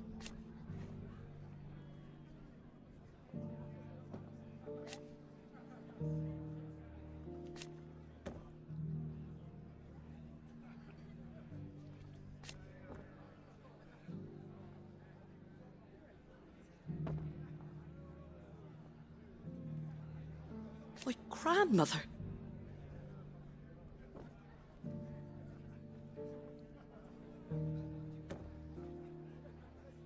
I swore then and there.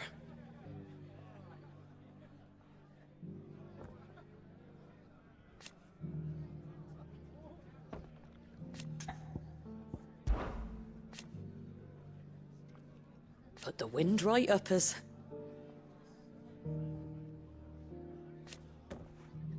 And thank goodness they did.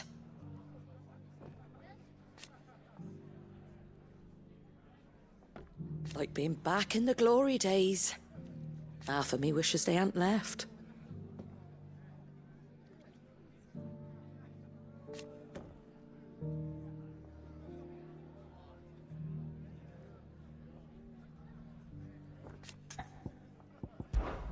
It ain't exactly a bed of roses.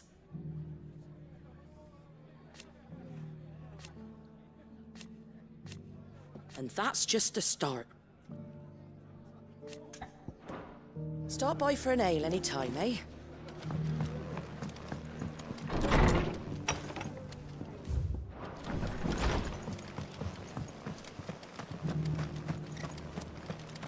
Just because the heavens have gone to wreck and ruin, it don't mean we have to. I've got greens of all sizes. How do, traveller? You've the look of a man who could do with a new whetstone. Or perhaps a bawdy etching of the Vicerine. Maybe another time. I'm looking for a silver chocobo feather. If that's the case, rumours are all you're likely to find. No one has seen a silver chocobo for years. Word is they were all hunted for their feathers. Some northern nonsense about bringing good luck. Didn't bring them much, nor their bows. If any are still out there, I reckon they'll be doing their damnedest not to be discovered. You're probably right. Thank you anyway. The hills around the rest are crawling with wild chocobos. Want to know how to tell if the world's going to rack and ruin? Look for busy blade. The world seems to be changing so fast lately I can hardly keep up. But what I do know... Doesn't still hurt, does it? Oh, The people of the rest may seem to be in high spirits, but give them a little wine, a little company, and a tear soon.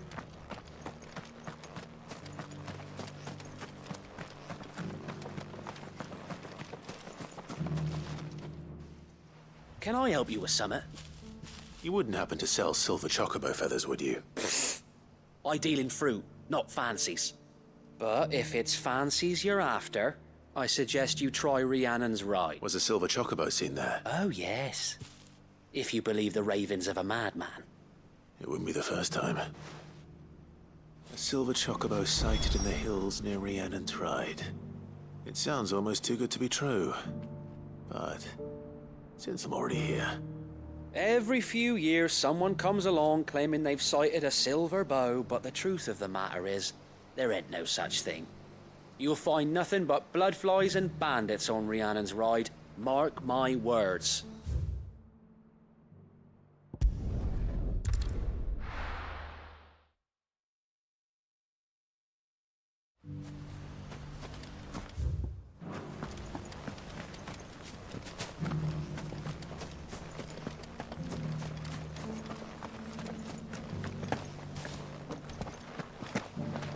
We all know what we're doing then? Alright, everyone to their positions. And if you need help, just call out. We had no idea what it meant to live free. That's all going to change, starting now. My lord? Had you told me?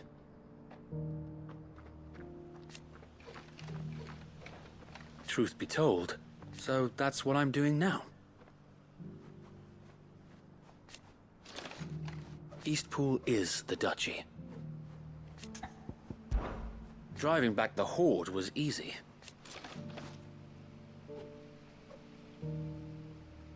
Not that they're lazy.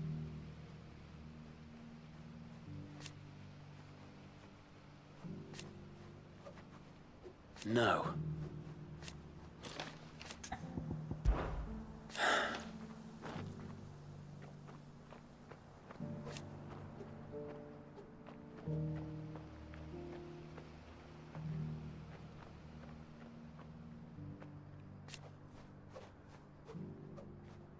Eventually, though,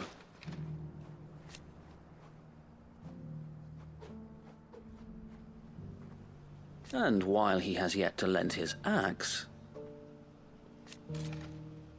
and now, if we are to heal,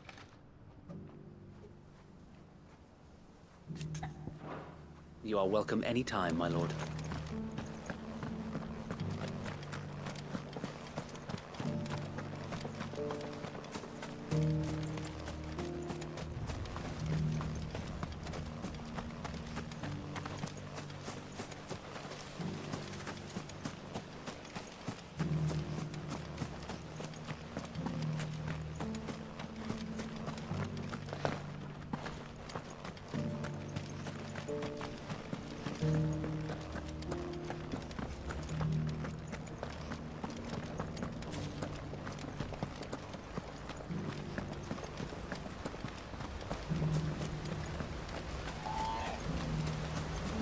All's well, my lord. Long may it stay that way.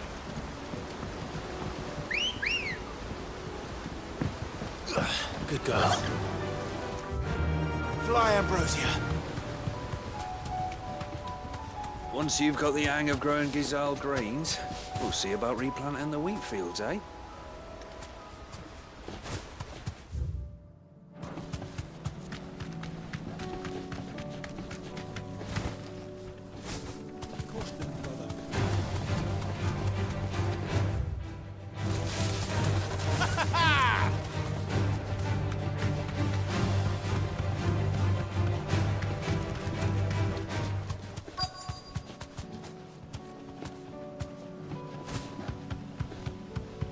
Tracks. They're not left by bandits for a change.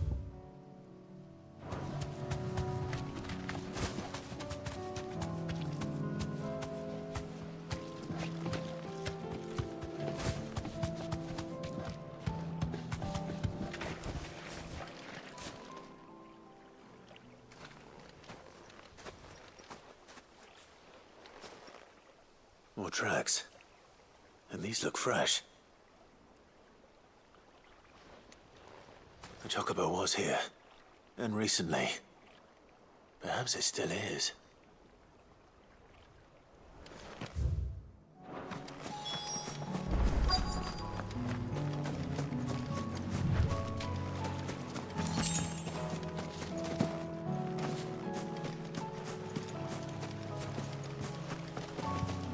I don't hear anything.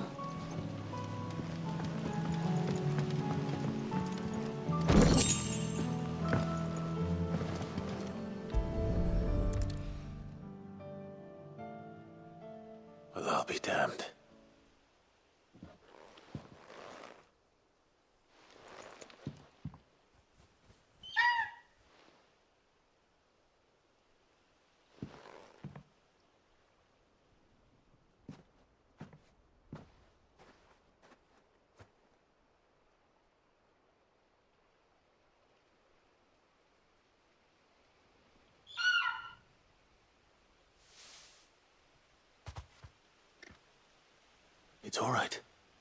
I'm not going to hurt you. Just borrowing a feather for my friend.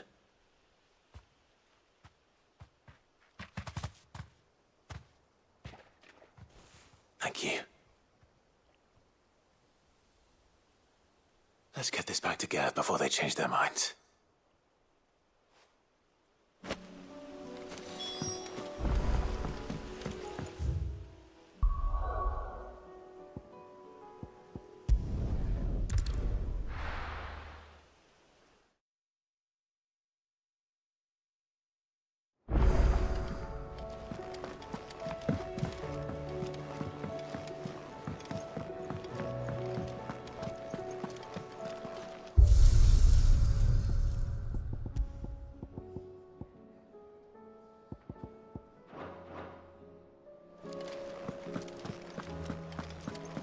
It was no trouble.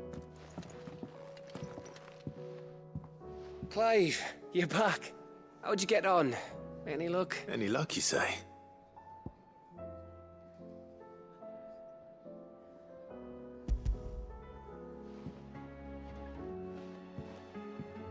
Crystals crack. Is this what I think it is? Where in the hell did you find it? It's a long story.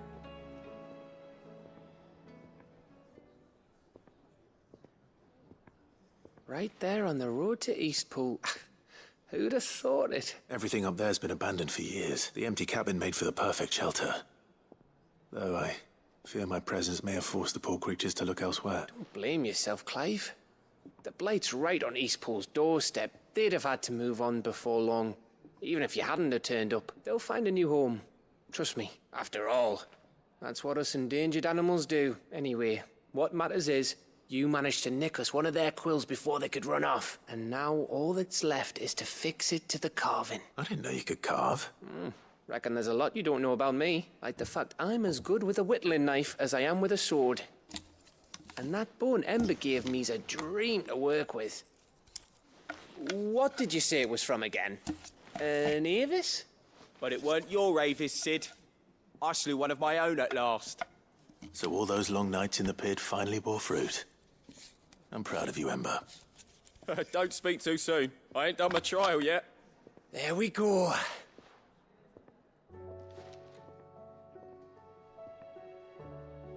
What do you think? I think if you ever hang up your scouting cap, you'll be able to make an honest living. Oh, will I? I should go and see if Ed is awake. Give it my best. You can give it to yourself. Come on.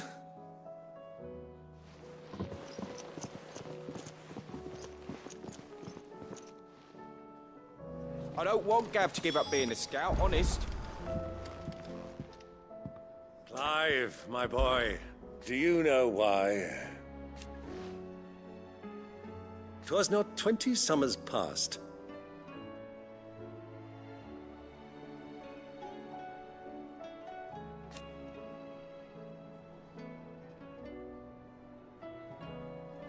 Your mother. But above all, and so you see, that's my boy.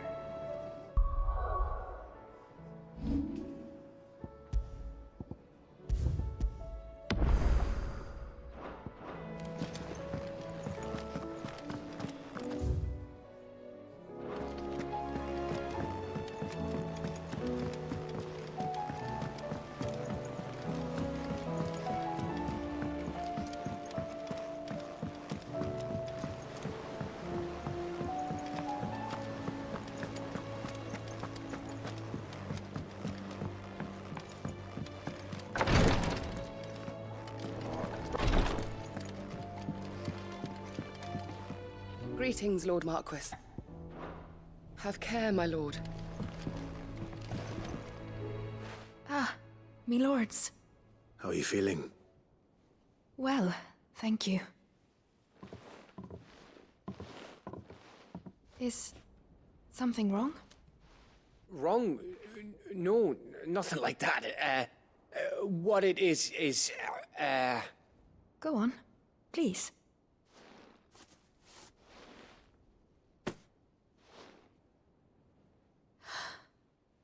It's beautiful. Did you make it? We did. Aye. It's from all of us here at the Hideaway. Your new family, like. It's a good luck charm. We may come up north when a band's on the way. I mean a baby. To let him know that they're part of the family too. Oh, I hope you like it. I don't know what to say. I thank you, my lords, for everything. If there's anything you need, just let us know. I will. Clive, fancy a swift off? I'm thirsty.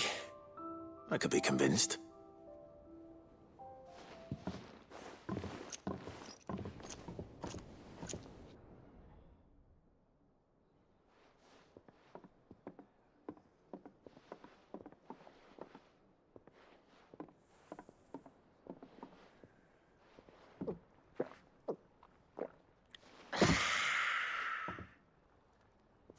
Don't you think you've had enough? No, we're celebrating. I'm gonna be a father. I think Edda might have something to say about that. You know what I mean. Bit of light in these dark times.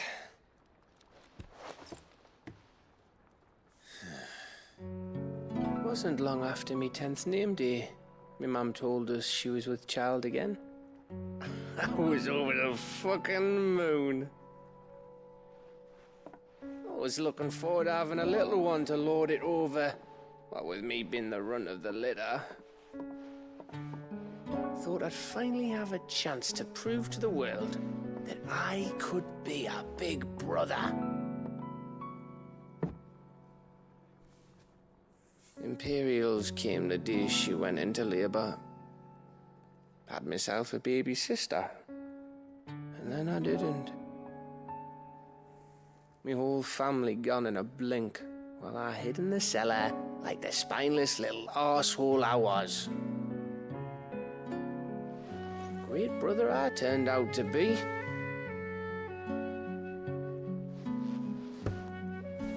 I'll never be a leader. And I'll never be a hero. I'm just a daft little dog who comes running when his master calls. I'll never be like you, or Sid, or Jill, or even Torgal. Have you finished? Maybe.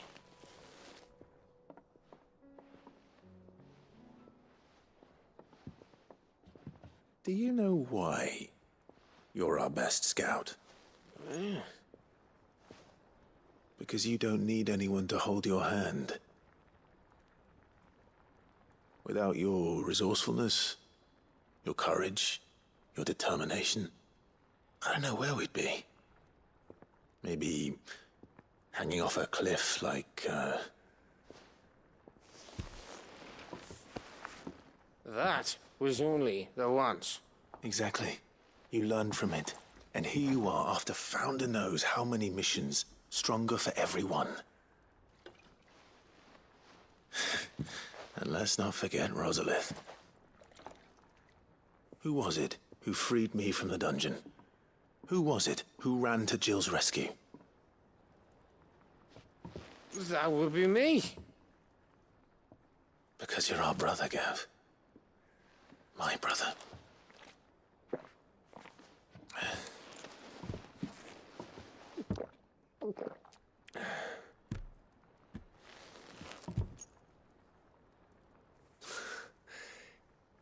Your brother.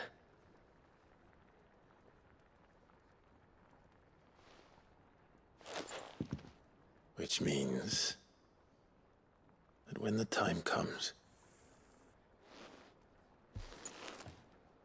I get your room. And your sword.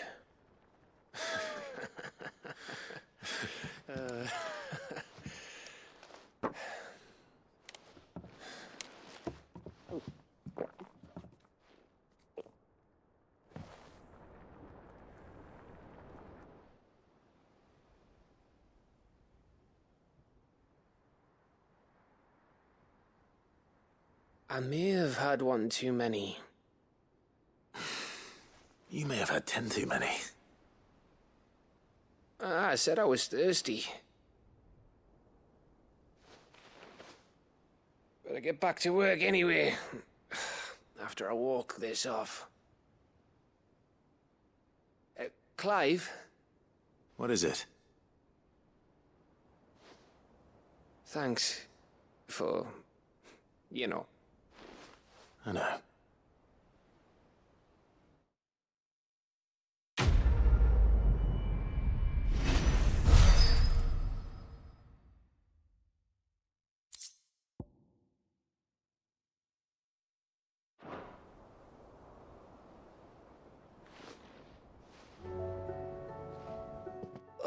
One of these days, I swear it's gonna be me who drinks you under the table. If by under the table you mean retching on my boots half the night, I reckon one of those days was yesterday. Ha ha, you think you're so funny. But just wait till we crack open the bottle I left in your chambers. That stuff's strong enough to burn the horns off a behemoth. Sounds like I'll be needing some new boots.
Your journey ends here.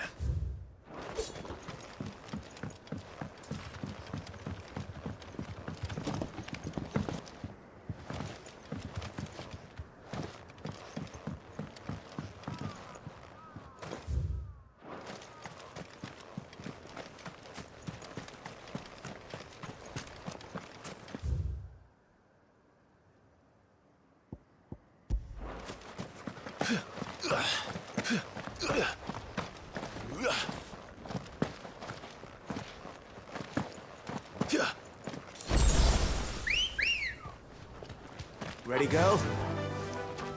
Faster!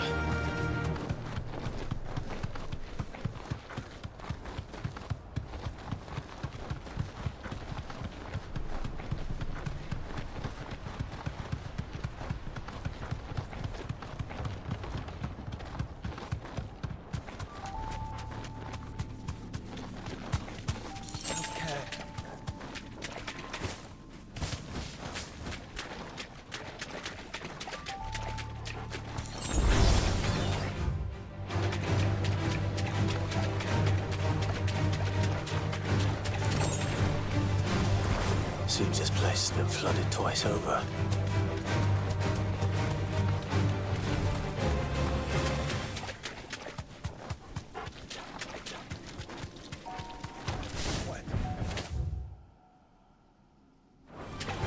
No holding back.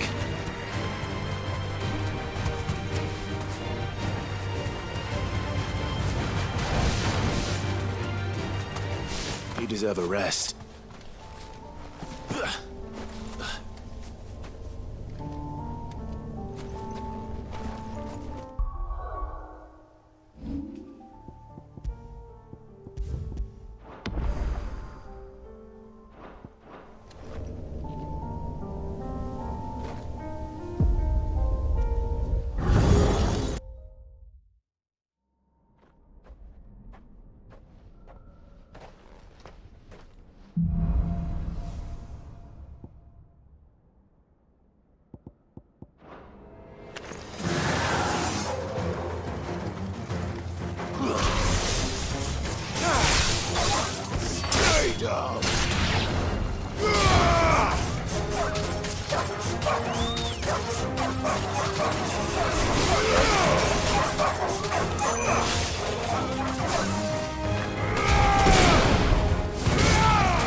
Nice try.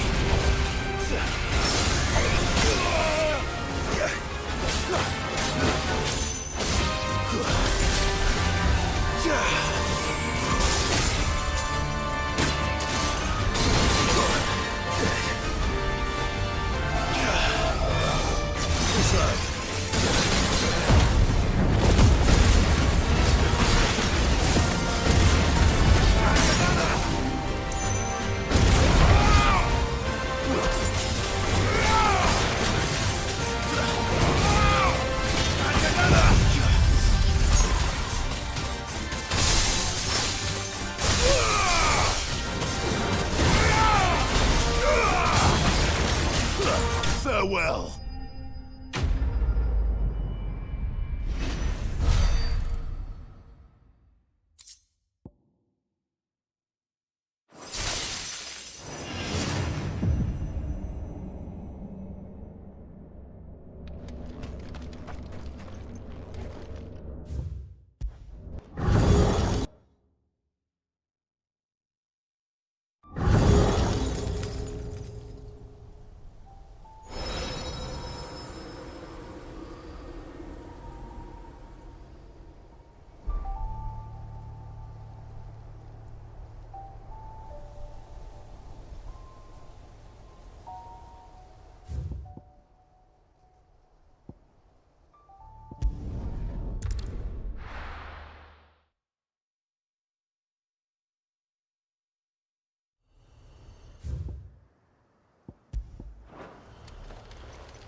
Yes!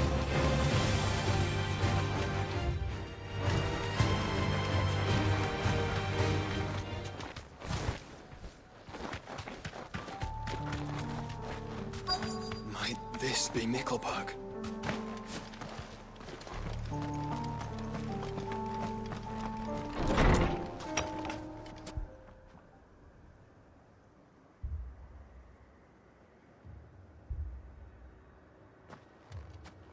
These people aren't turned.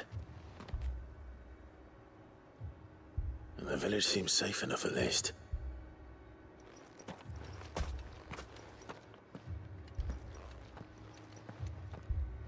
What is going on here? Ah. Did you too heed the call? Heed the call? No, I came here looking for someone. To be honest, I wasn't sure I'd find him here. Let alone all of you.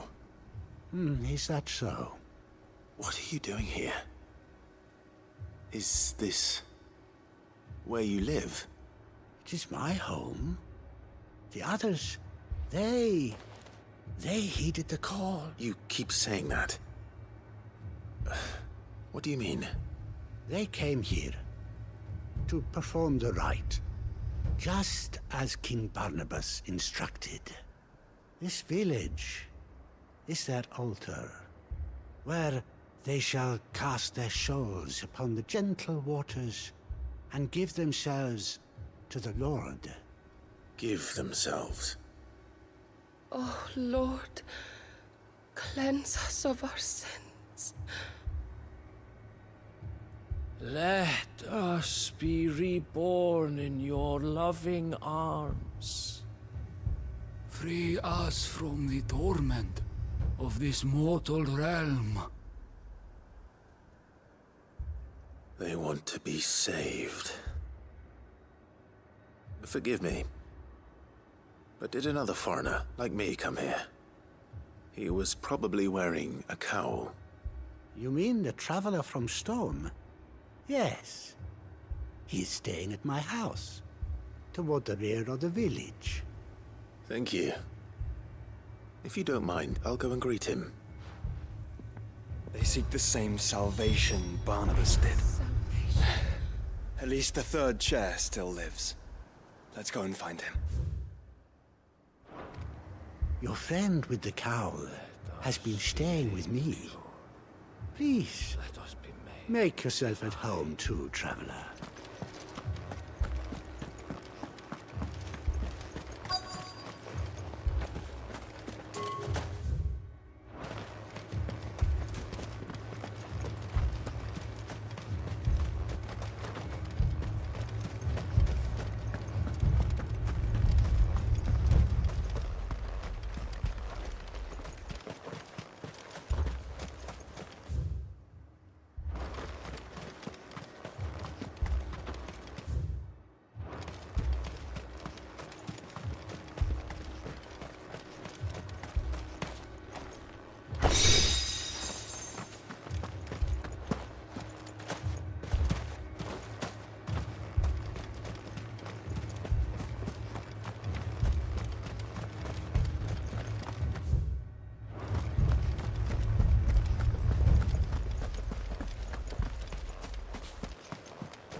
Excuse me.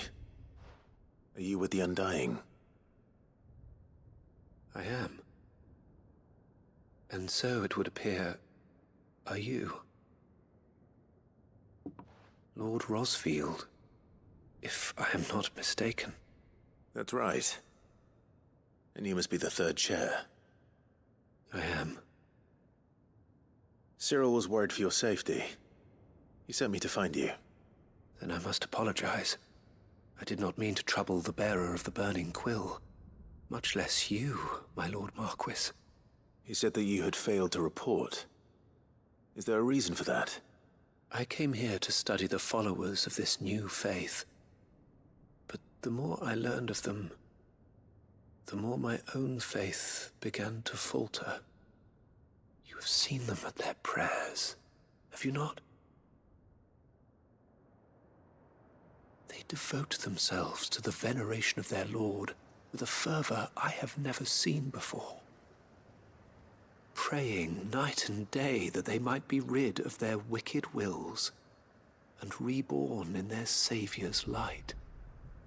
Not that they might be granted respite from their worldly woes, but so that they might continue to serve him. Serve him with all of their beings. I, too, swore to devote my life to the service of my Lord and Master, but this... 'tis different. It is more. And so I would see it through to the end. See these people safe, that they might achieve their dream. That they might do their duty to their Lord. Even if it should keep me from doing my duty to mine. You do understand what their dream is, don't you? I do, my lord. They would cast aside their wills and become Akashic. I know that it may be hard to believe, but to these people, that is the very essence of salvation. Forgive me, my lord, but I must remain here. If you are to return to Master Cyril, I would consider it a great... Did you hear that, my lord? Something is happening. I'll go and find out what. Stay here.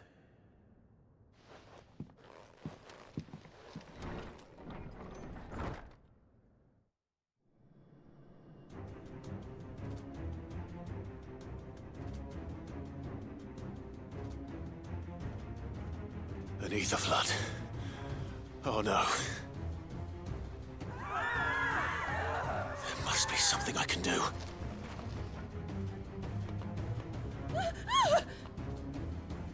Echoes as well. Found her. Ready, brother? Ready.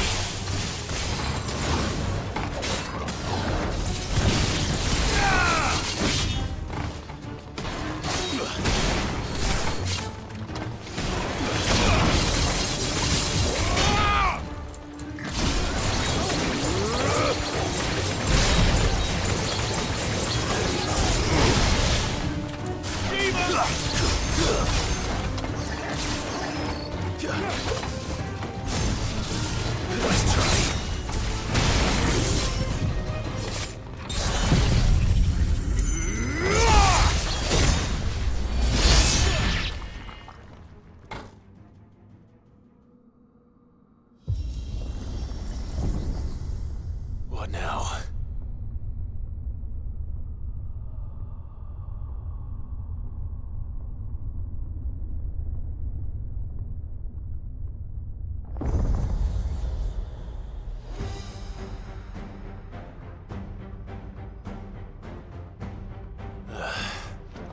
We meet again. I've killed your kind before.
Damn it.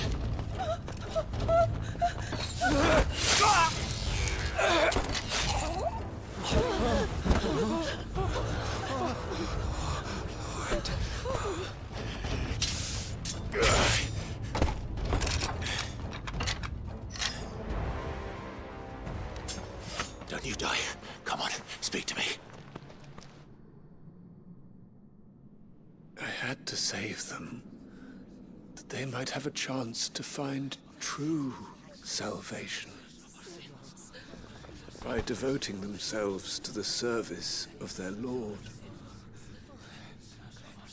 Just as I did, when the Undying plucked me from the gutter and gave me a cause to believe in.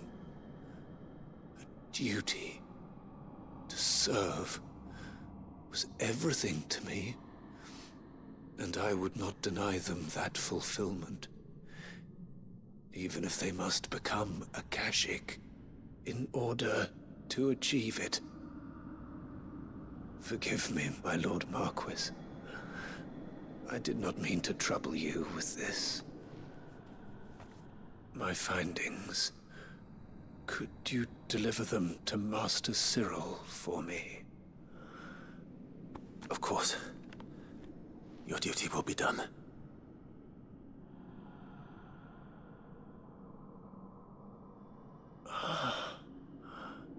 Look, my lord. They are saved.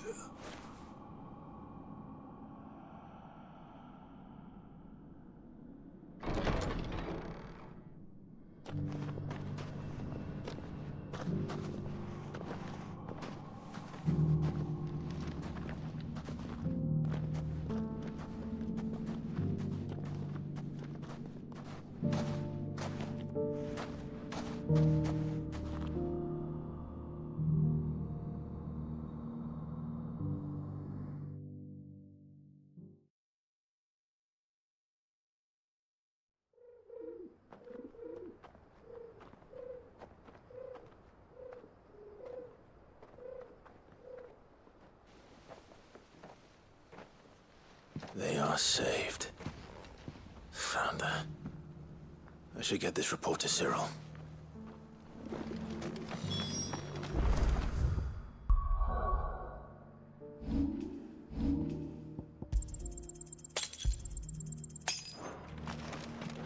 Are you buying or selling?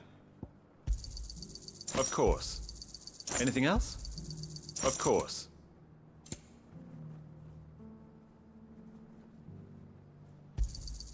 A fine choice. Come again.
My Lord Marquis, welcome back. I am glad to see you hale and whole. I met with your third chair, Cyril.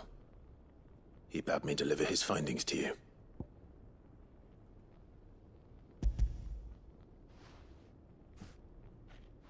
Thank you, my lord. He remained in Ash?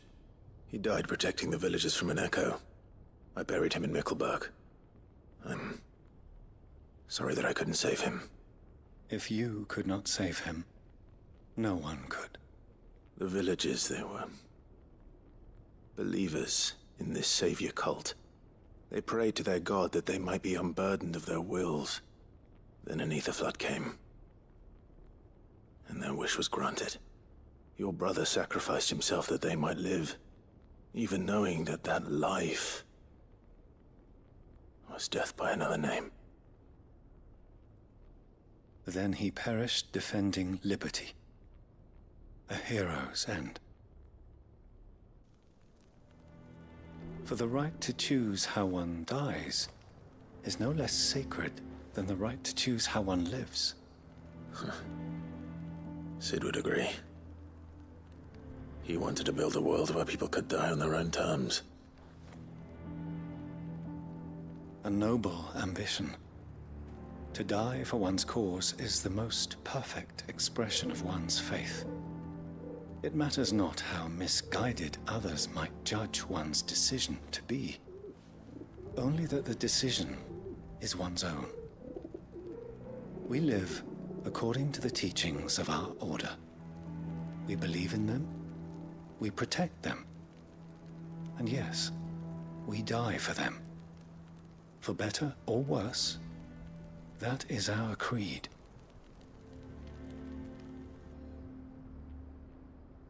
But he didn't die for your creed. He died to save them, and you still believe that what he did was right. I believe that he believed it was. We of the Undying are not slaves, but willing servants. And this was his will, the ultimate expression of it. All right. I'd like to know this man's name, Cyril. To know the names of all the Undying who've fallen in the line of duty. They died serving my house. It's only right that I remember them. That is my duty. Of course. I shall fetch the Book of Martyrs at once. My lord, it has been, and shall ever be, the greatest honor of my life to serve House Rosfield. Though our duties may differ, yours is no less important. I pray with all my heart for your success. And were they here, I have no doubt but that every one of my fallen brothers and sisters would feel the same.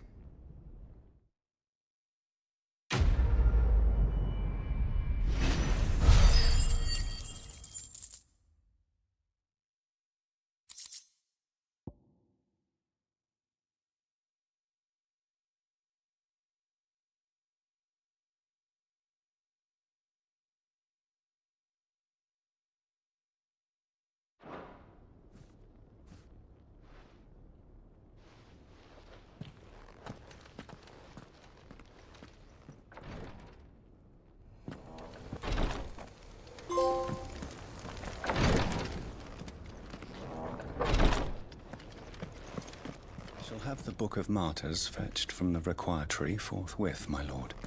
But prithee, do not let me keep you, should you have more pressing matters to attend to. The volume will be waiting for you when you next return.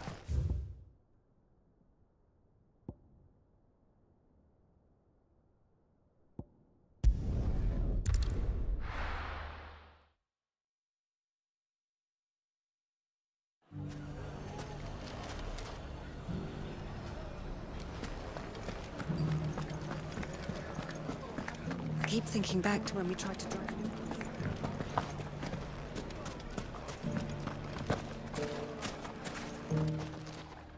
Well, look who it is.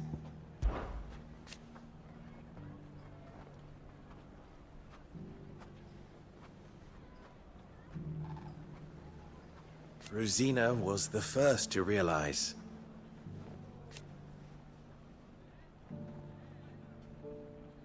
I swore that I would avenge her. And he was right.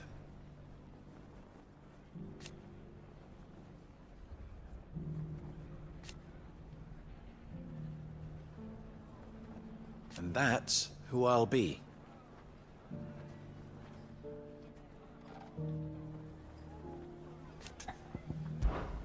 Whoever would have imagined it?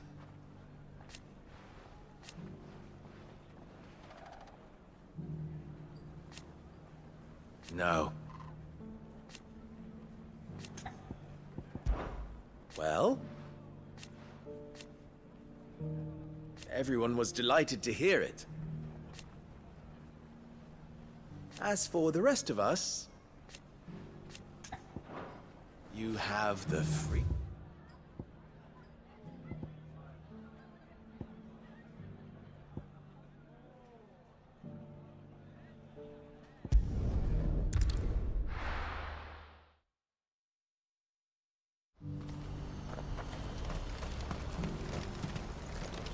You won't find a finer array this side of the strait.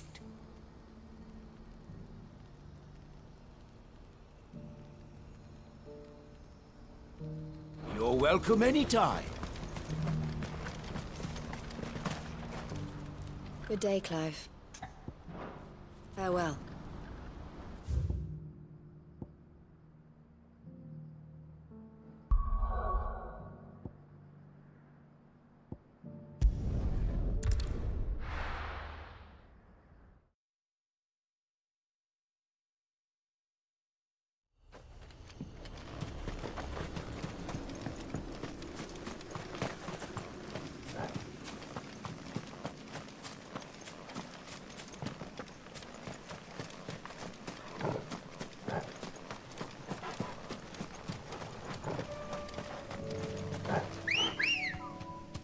Come on. Run like the wind.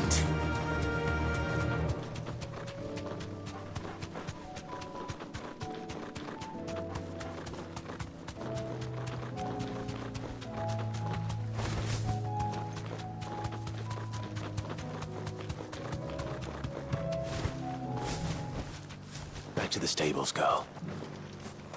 I'd have followed Quentin to that manor if I could have done, and I'll keep... Ah, Sid. What a pleasant... The night my family was taken. And for my folly, our village is no more. You see,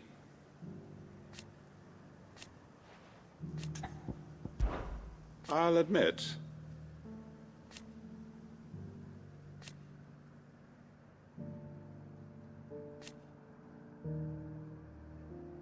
a cunning stratagem.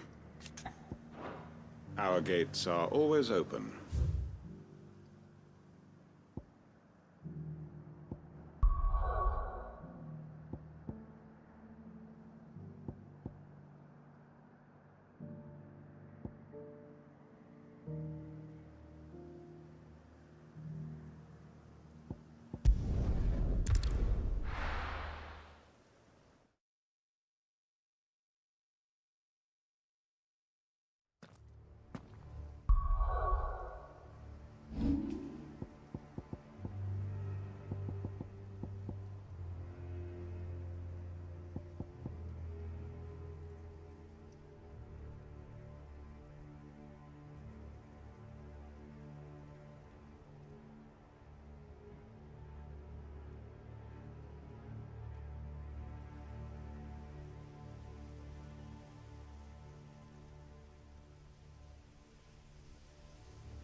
Let's go.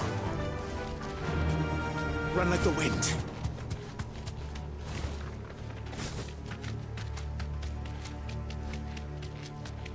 Doris is waiting for me near Balmung Dark. The longer she's out in the open, the more likely she is to be found by a Kashik. I need to hurry.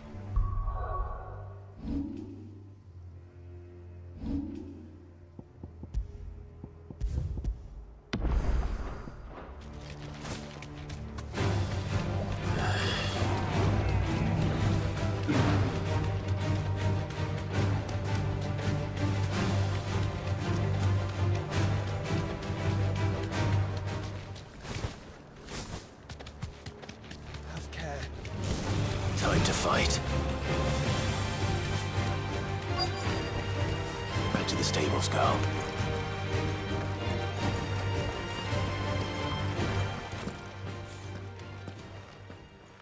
There were no guards, I take it. None manning the gates, no. It's a different story inside, though.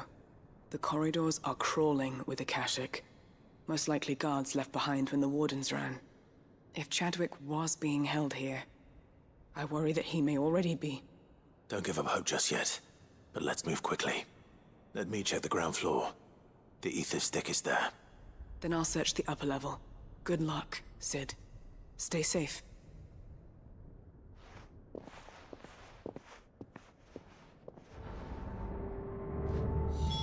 Just how bad are the floods inside the walls? Bad enough to turn a bearer? I hope not. We're risking a lot just being here.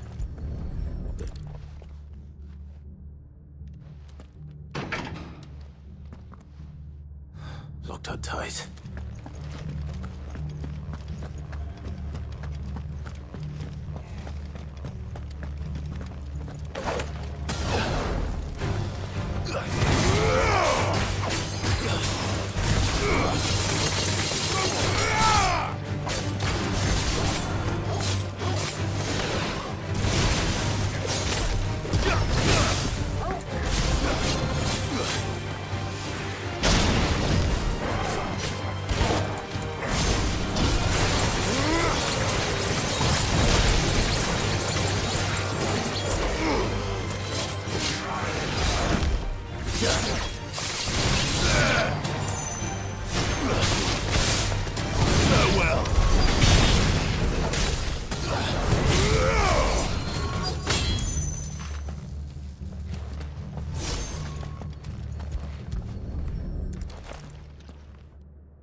So this place was no ordinary prison. And I doubt they'll have taken the creature with them when they fled.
Minimal loss of Waluda lives. And what happens when they run out of bearers? Even the Imperials take better care of their branded than that.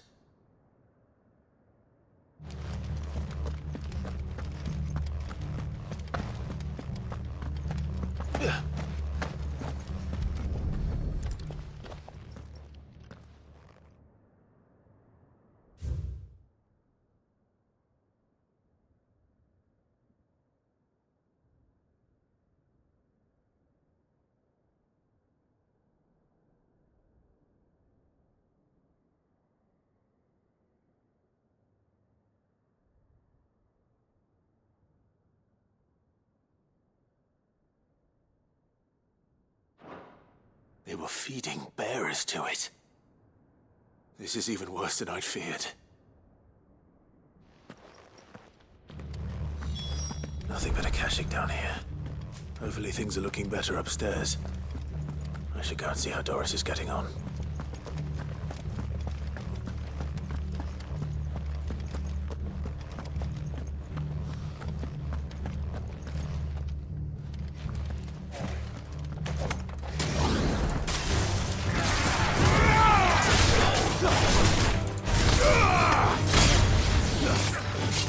Waken wind!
No luck downstairs. But I did find out that this place was more than just a prison. Something far more sinister was happening here. I know. I've been reading some of these documents and... it can't be true, can it? Bearers die every day in service of their masters, but this is so much worse. Pitting bearers against a wild beast armed with nothing but their wits? And all in order to bring about more death. And not just those who could fight, but the elderly, children even. And those who wouldn't or couldn't were disposed of. Whatever that means. I'm afraid it means they were fed to the monstrosity they kept here. Then we're too late. And I was a fool to bring you here. Don't say that. Did you find anything else? A key. But it doesn't fit any of the locks on this floor. Perhaps it will fit one of the doors downstairs. There's a corridor I haven't searched yet. Finish up here, then come and find me when you're ready. All right. I'll be there in a moment. If we don't find any survivors, we've risked our lives for nothing.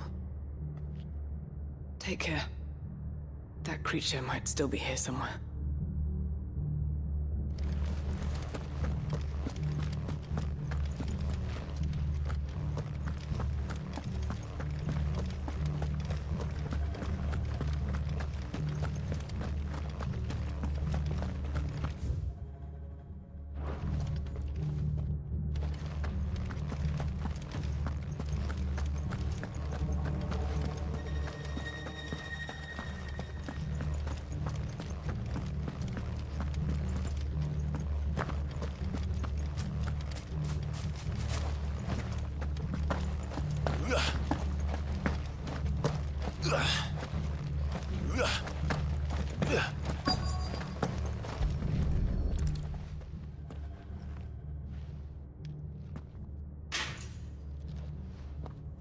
Let's see what we can find down here.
survivor. And she sounds close.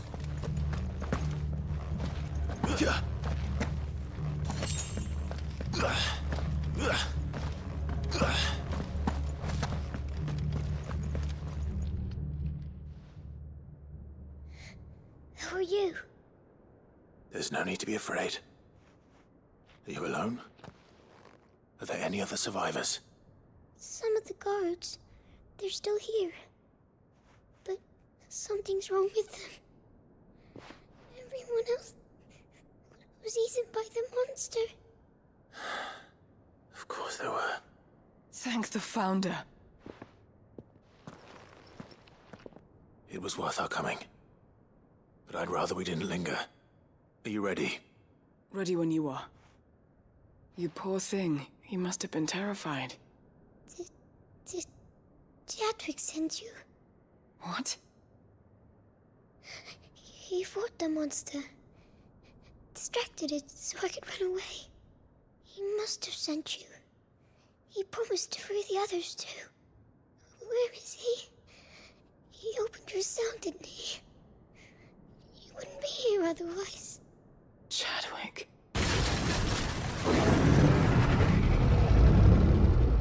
Was that? Monster's back! Chadwick, help! We have to get out of here. Doris, keep the girl safe. All right. You put that bearer-eating bastard in the ground. I'll look after the girl. You teach that thing a lesson. It's out there waiting for me. I can't let it live. Not if it's got a taste for bearers.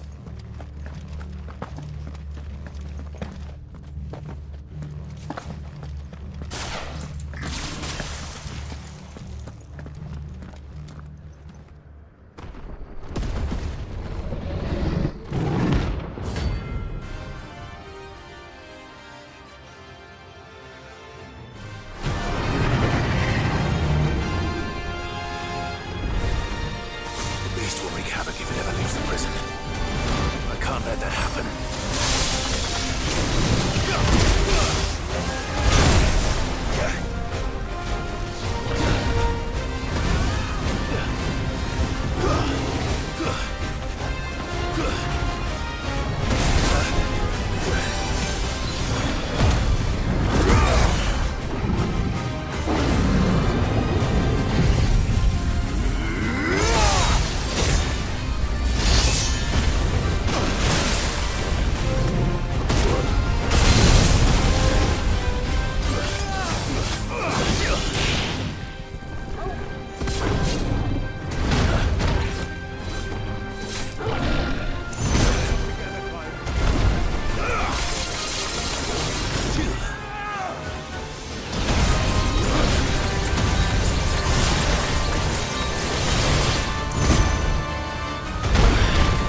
Finally.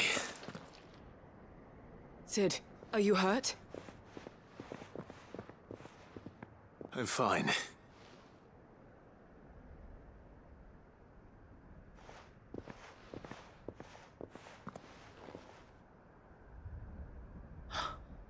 Oh, no. What is it? A diary. I gave it to Chadwick before we went our separate ways. He was here. Do you think that creature? I'm sure he fought bravely to the last. The girl is safe thanks to him. Chadwick. You fool. Come on. We have to get her back to the hideaway. We don't want his sacrifice to have been in vain. No. Of course not. I'll see that she's looked after from now on. It's the least I can do.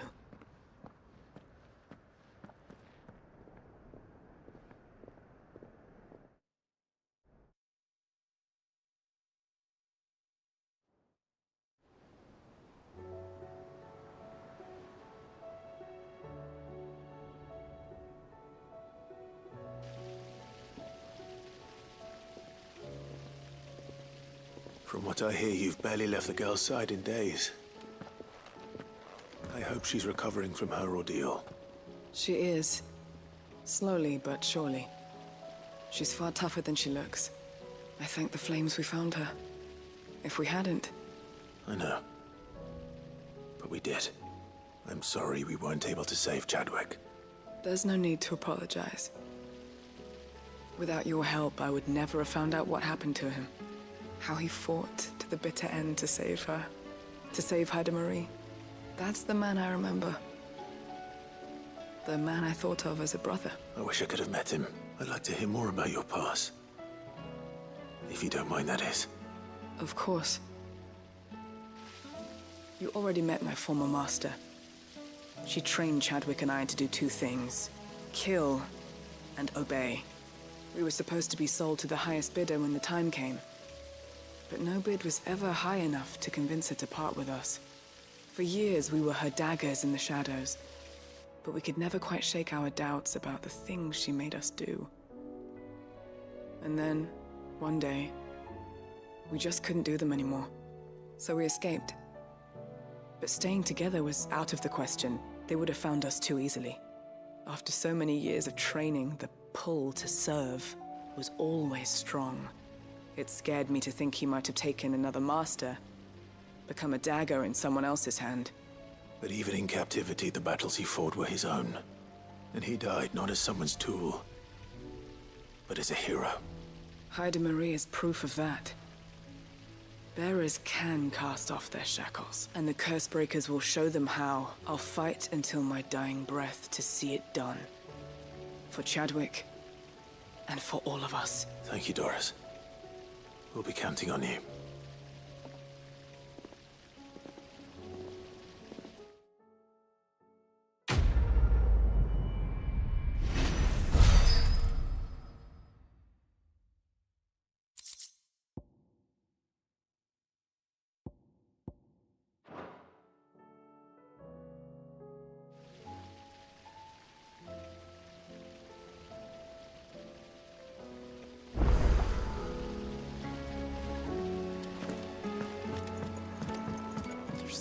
Food in the hideaway. Sometimes, in my cell, my tummy rumbled so loud that Chadwick would sneak me some gruel from his bowl. I miss him. He would have liked this place. It couldn't have been easy for her making the journey from Ash, what with her belly so fat.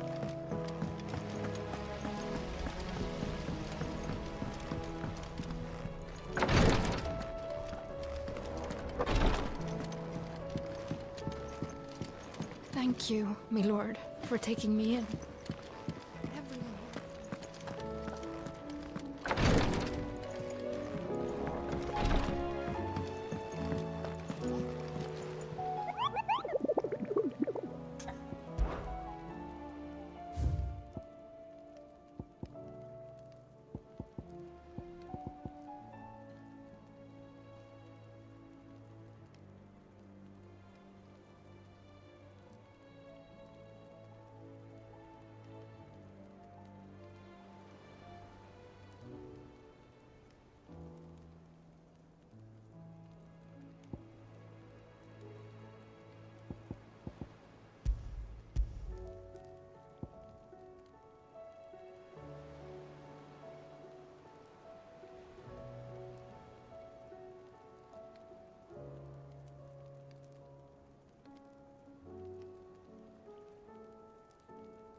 you go. Fly, Ambrosia.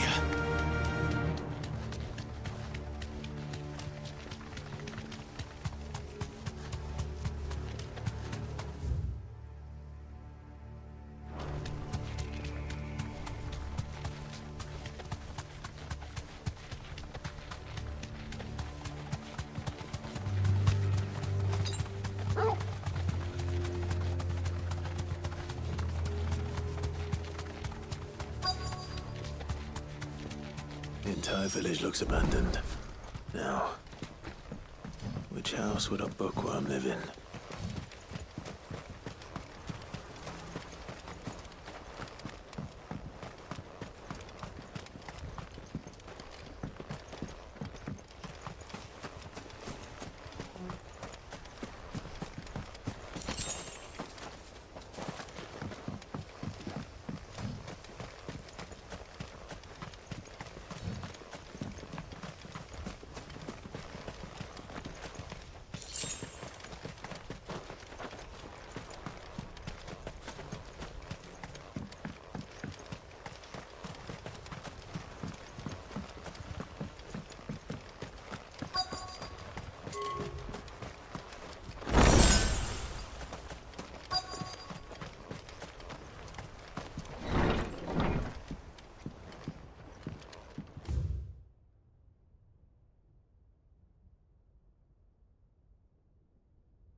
This is a Royal Army logbook. Did he take this from the local barracks?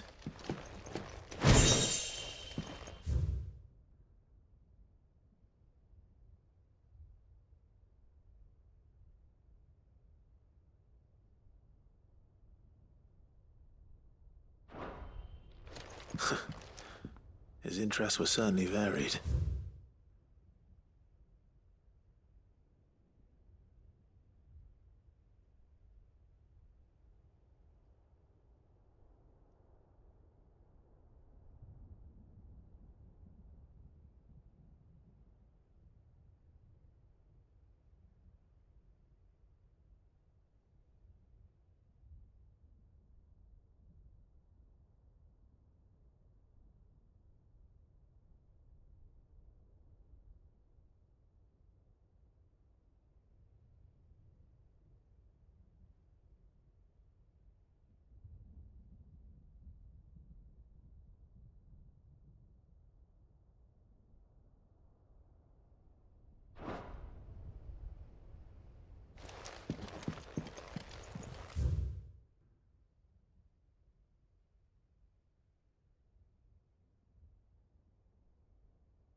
This is it.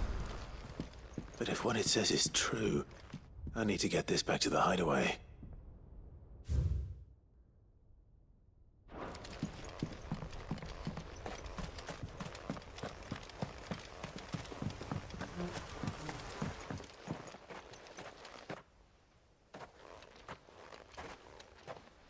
Leaving so soon, stranger?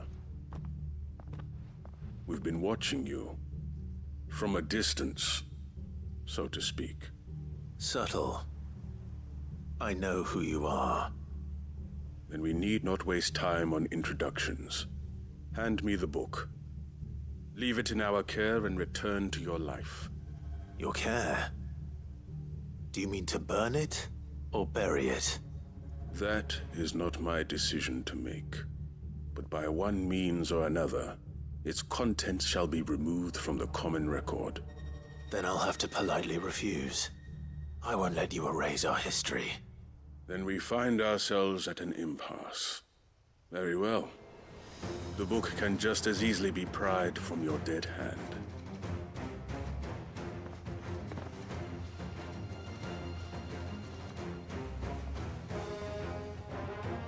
Let's see, shall we?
Impressive, but we have other means. We shall claim the book yet. Why do you want it so badly anyway? It lays out in no uncertain terms the vanity and avarice of mankind. It tells the shameful history of the persecution and oppression of a gifted few by a giftless many. Would you say that this interpretation was correct? I don't know. You don't know. Your sword may be sharp, but your wits are dull. So let me answer for you. There is no correct interpretation of history. That a series of events took place may be proved beyond a doubt. But there can be no single, immutable explanation as to why they came to pass. It is a question of numbers and of belief. If enough people believe that a set of events occurred for a reason, that belief becomes the truth. So you're trying to control the truth?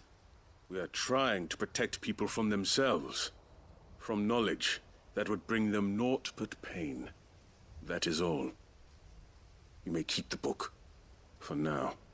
The world is small. We shall meet again. Until then. Wait!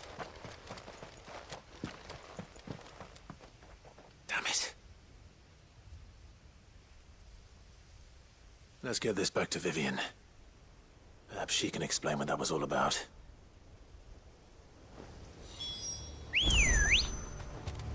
Come on.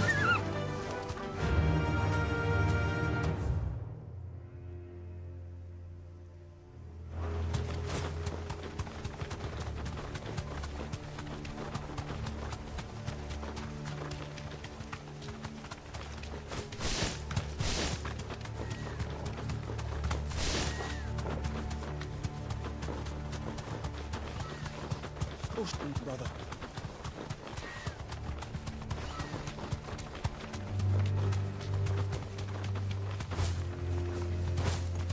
Quiet.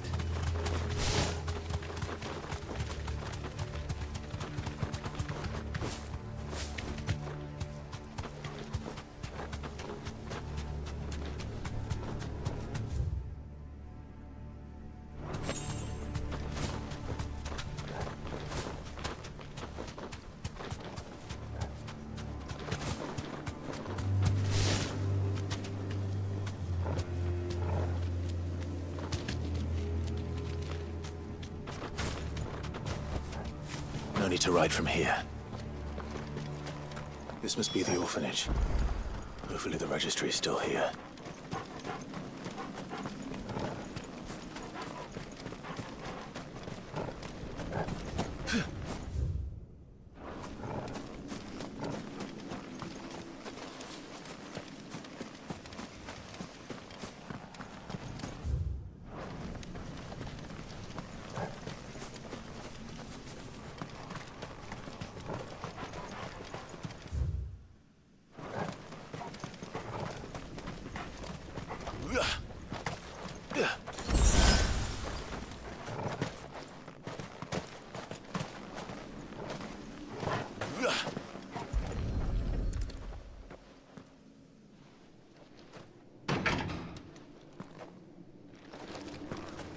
It's locked.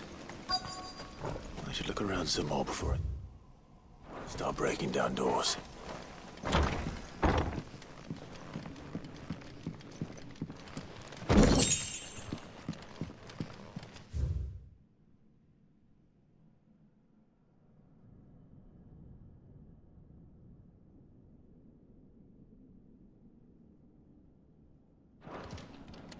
Disposed of.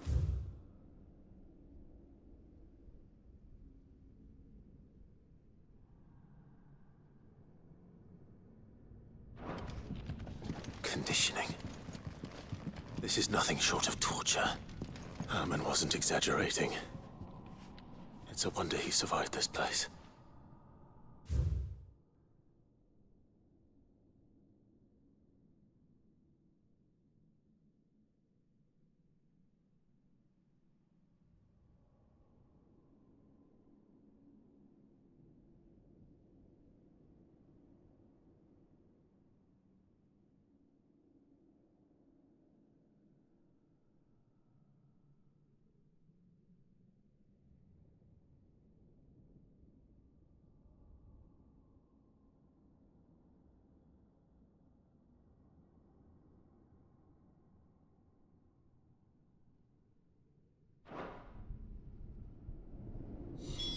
This reads like a suicide note. Did the director go through with his plan? There's only one way to find out.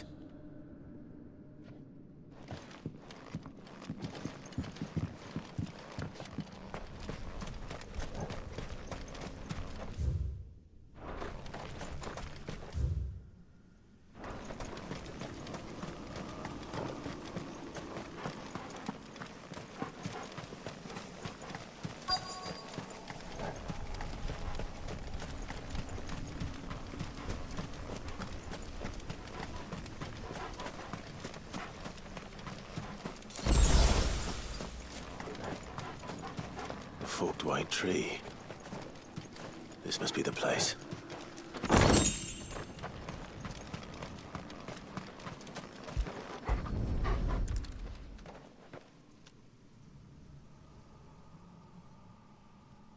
Could he really be buried here?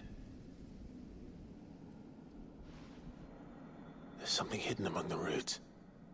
Let's see.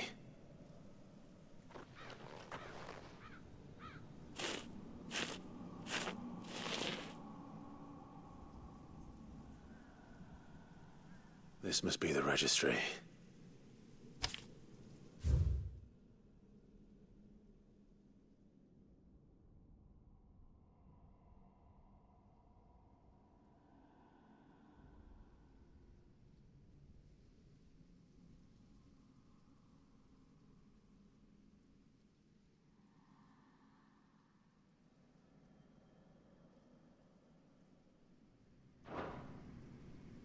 So many names. This place was a slaughterhouse. But where is the architect of all this misery?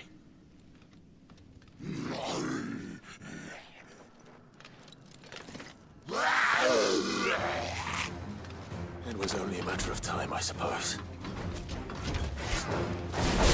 This place is cursed. Logan!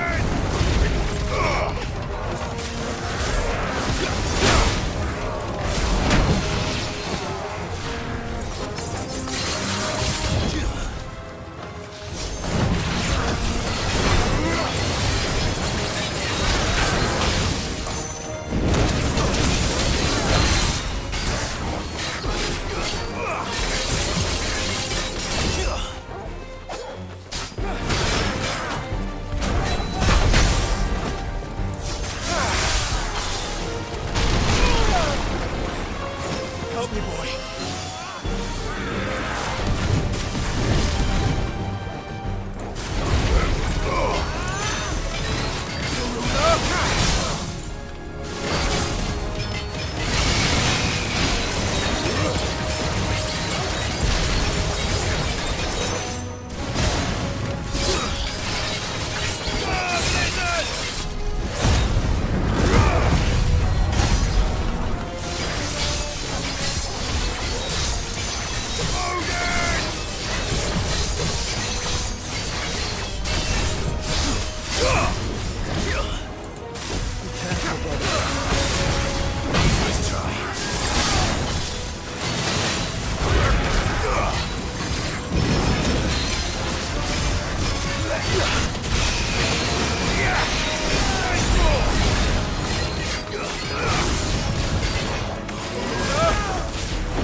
I'm done here.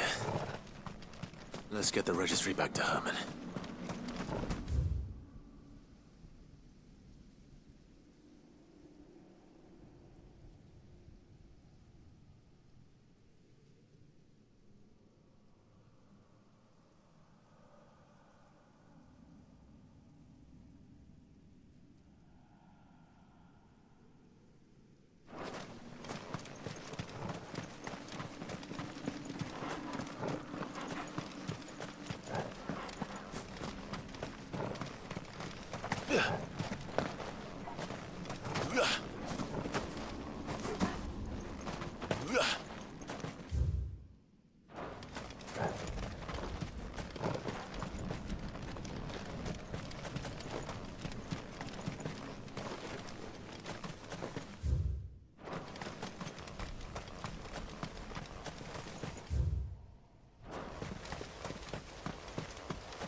Nice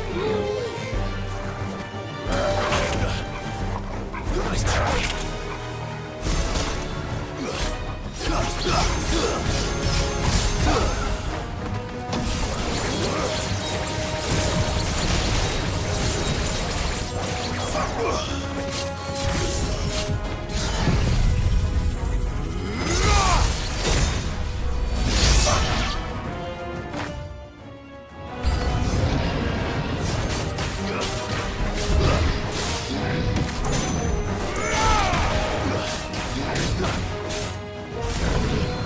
Ugh.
Good girl.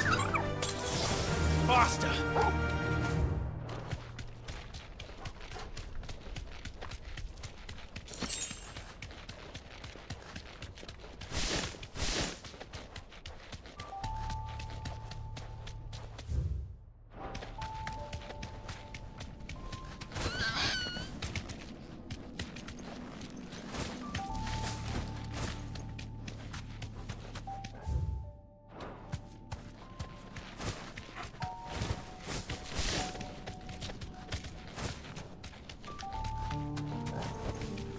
Be safe.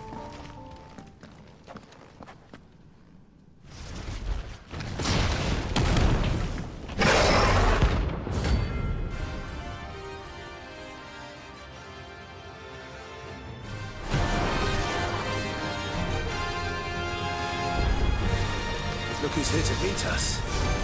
Pity they've only seen one visitors.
Welcomes.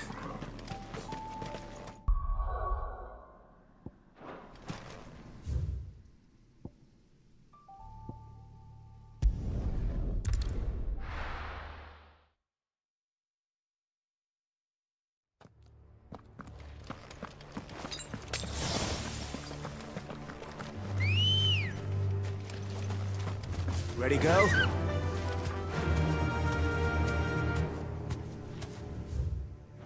Run like the wind.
That's no ordinary girl.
Let's hope it was the last of its kind.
Dogs. Quite a specimen it is, too.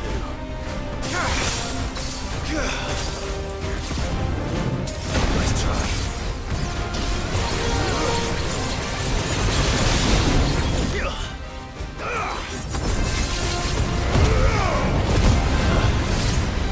Waken wind!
No match for you, eh, Torgal?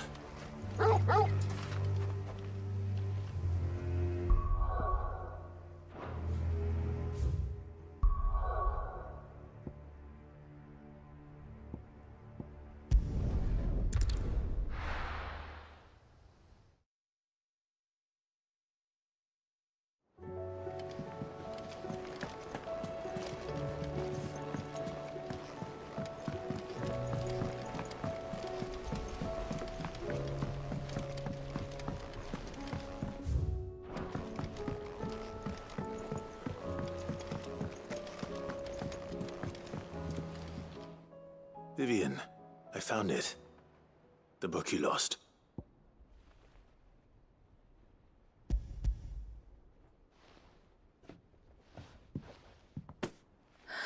You found it.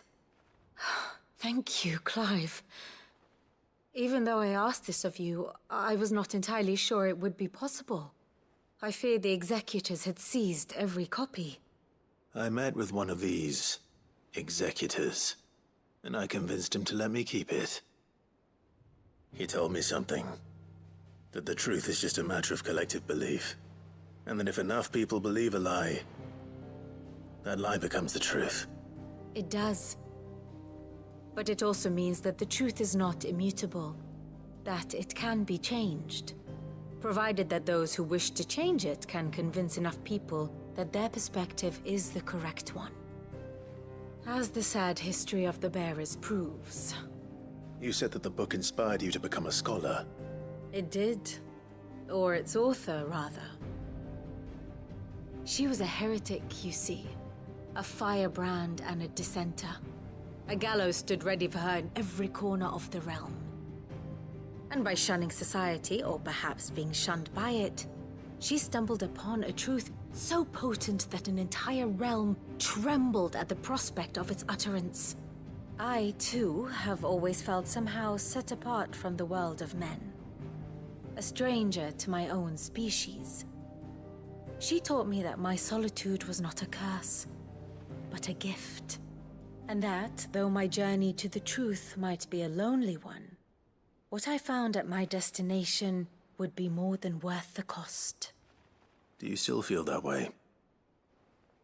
That you're not one of us? Honestly, I'm not entirely sure anymore. Since coming to the hideaway, I find my thinking somewhat clouded. Perhaps the result of studying mankind from a rather closer perspective than I had intended. But the more I study, the more I find value in this perspective. In looking not from the outside, but from within. So if you'll permit me, I'd like to continue my work here. Remember, Clive, when enough people believe, belief begets truth. Give the men and women of this benighted world the gift of truth. Make them believe in you, as I do. I'll try, Vivian. I'll try.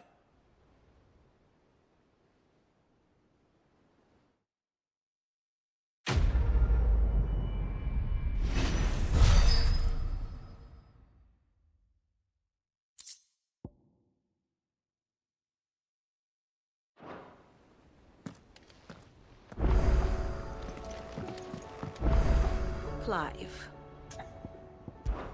Truth is but a matter of... Alas.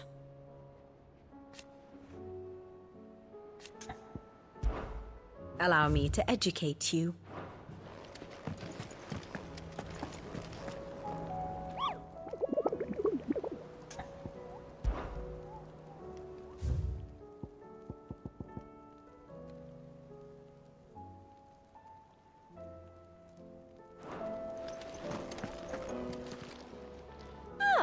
I wasn't expecting you back so soon.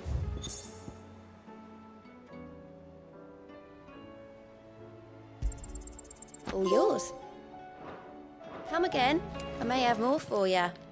Fancy a look at the list, do you? You off then?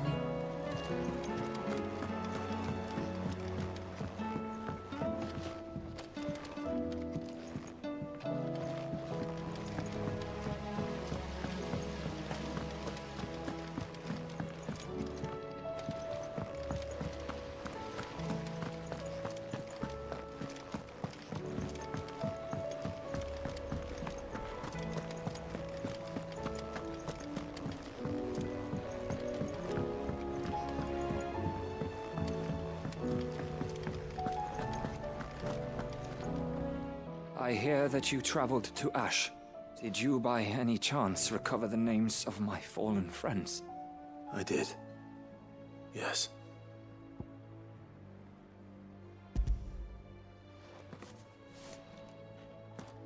If I may, the bearer registry.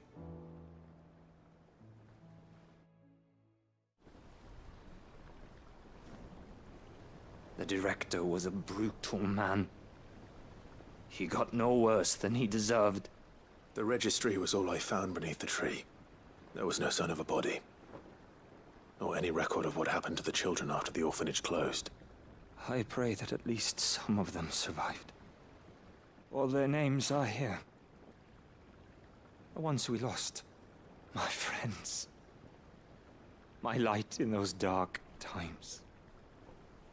I can still remember their faces, like it was yesterday. Children who were taken from their bunks in the morning, never to return. No explanation ever offered. They'd be happy to know that you survived, Herman. But why did I make it out alive, when so many others died in that awful place? It's not your fault. And blaming yourself won't bring them back. See that their names live on. That way, at least. They're never truly gone. Thank you. Sid, I'm going to write a book. An account of the horrors of Bad Bach, and the spirit of those its custodians sought to crush. All of Valisthea will know of our suffering, and in the name of those I lost, I will not let it happen again. Neither will I. These records would have been buried for all eternity, were it not for you. Thank you.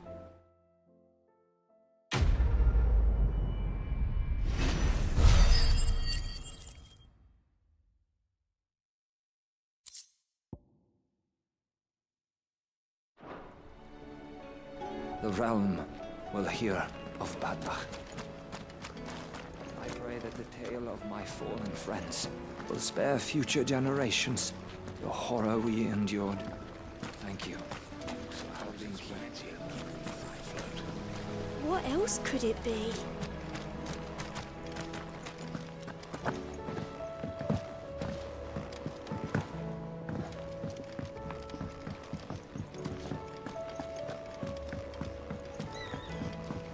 Do you think Sid will tell us about his adventures in Ash? I doubt it. Whatever should I write next? When you return, would you mind teaching the children?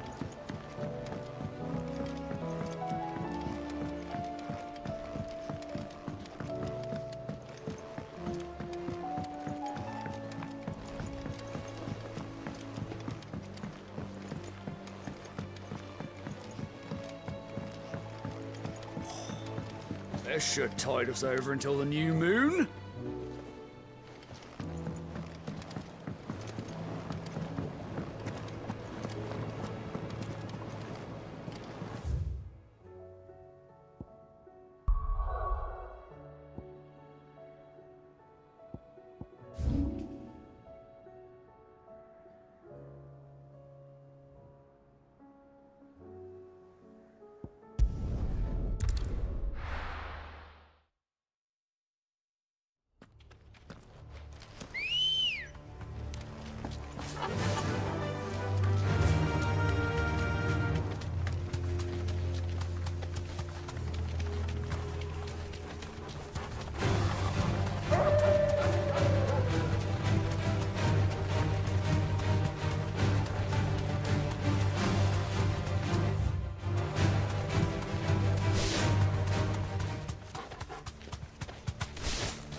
Back to the stables, girl.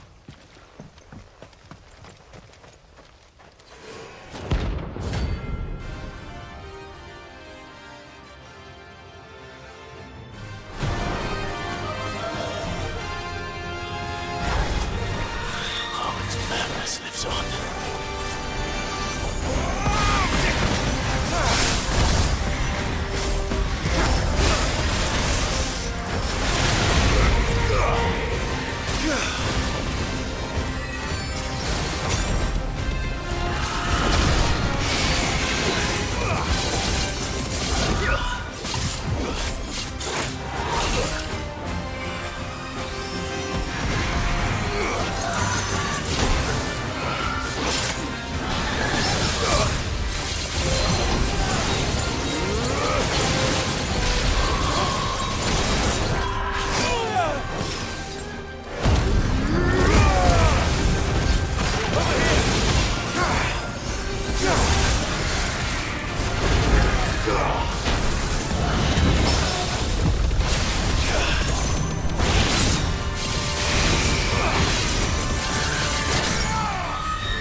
Rest in peace.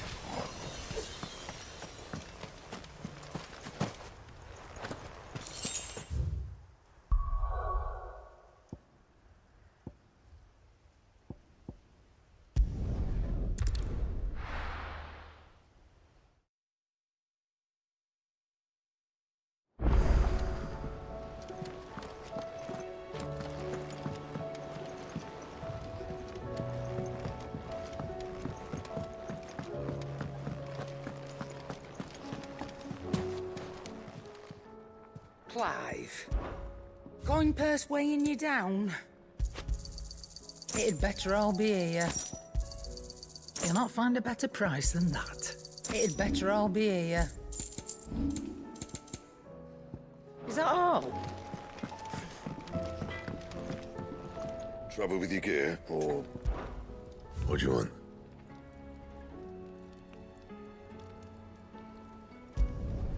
No scratches, all right? Should last you a good while.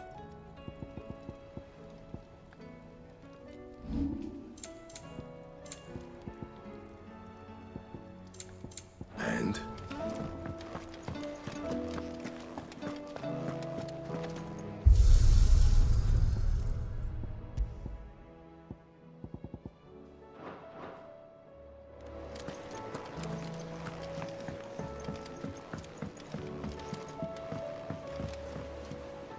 Joshua, I read your message.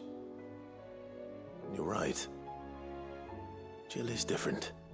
I don't think I'd realized how different, but since we returned from Drake's spine, I felt it more and more. I suppose it's not hard to imagine why. She doesn't think she belongs anymore. And that's why we need to remind her she is still one of us. To let her know that we still need her, now more than ever. That you still need her. But how to do that? When last we were truly close, we were but children. Of course. Do you remember the time we accompanied Father on his annual tour of the Duchy? And Jill and I broke from the procession to ride up Man's Hill. To see the snow daisies, I remember. It was the first time Father had allowed us to join him. And when he realized you were missing, he had the entire retinue down to the pot boys combing the countryside. In the rain. A thunderstorm forced us to take refuge in a grove of oaks before we'd even made it halfway there.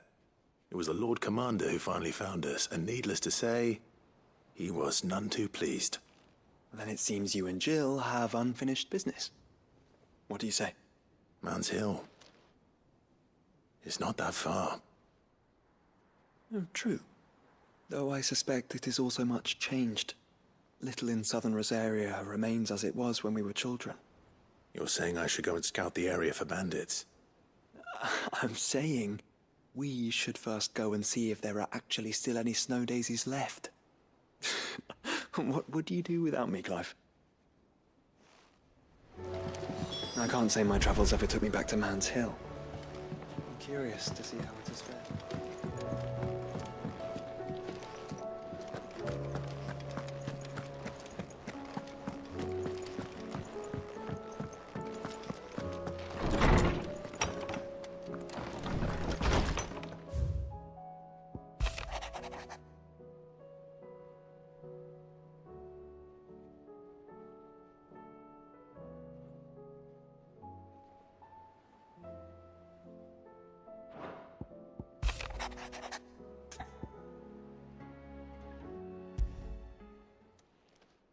It's usually me making demands of Hippocrates.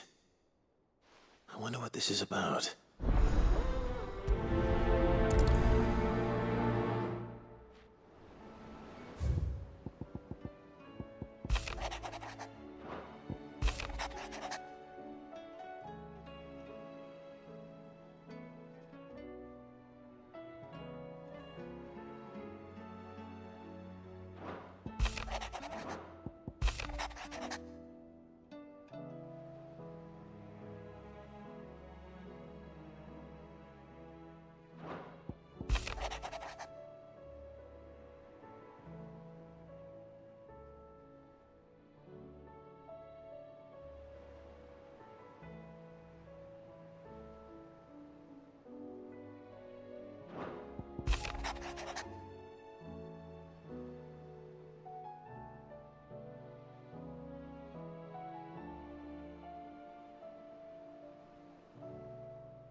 Lawsman Harpocrates. I received your note. Ah, yes. I expect you're wondering what this is all about. You spoke of making amends with Dion, but I can't imagine what for. Then I should begin by telling you that I was once his tutor. This was some years ago, of course, before I joined Cid in his hideaway. At that time, I was counted among the foremost scholars of Oriflamme, and was accordingly invited to the palace to supervise the young prince's education, all to ensure that the future emperor had a firm grounding in, well, everything an emperor should. History, religion, commerce, government. Alas, our time together was cut short when Dion left to join the Dragoons, his studies no longer being deemed necessary. I had not expected to meet with him again, least of all here. Have you spoken with him? No, I have yet to find the right moment. His Highness always seems so preoccupied, especially when alone. I would not wish to disturb his ruminations with idle words of greeting, not when I know he dwells upon the evil Ultima had him commit in the Dominion. The guilt weighs heavily on him, I know. But as you say, that was Ultima's doing. Surely you can't blame yourself. When I first met him, it was not guilt, but his people's expectations that weighed heavily upon him, and I did nothing to ease that burden. He bore it alone, until the day he could not bear it any longer. It is one of my greatest regrets that I only ever offered him my wisdom, when what he truly needed was friendship. The blame for Dion's transgressions lies not only on his shoulders, but on mine. I see. I'm ready to help you in any way that I can. Then I beg that you bring me a wild wyvern tail. Apothecaries across the ages agree that even to glimpse such a flower is to be granted inner solace. Fabulists and fraudsters all, of course. But there is oft a seed of truth to be found where even the most outlandish opinions align. Well, it can't hurt to try. Where can I find this flower? And how will I know it? You have seen cultivated wyvern tails before, I trust. The lily-white blossoms from whose roots the poisonous ink for the brand is distilled. Well, those which grow in the wild differ only in their purple hue. The harsher the environment in which they are raised, the deeper the color. There is a waterfall in Rickmal's roost across the strait, where the flowers once grew in abundance. Whether they still survive there, I know not. But try as I might, I can find no likelier location. It's all right. I'll find you a wyvern tail one way or another. Thank you, Clive. And please, be safe. Good morrow to you, my friend. Despite scouring the shelves, I have found only one reliable reference to a place where wild wyvern tails are known to have grown. But it is in Waloed, by a waterfall near Rickmal's roost, as I told you. I dare not ask that you undertake such a long and perilous journey on my account, of course, but were you to find yourself in the area? I have a few new notes that might interest you.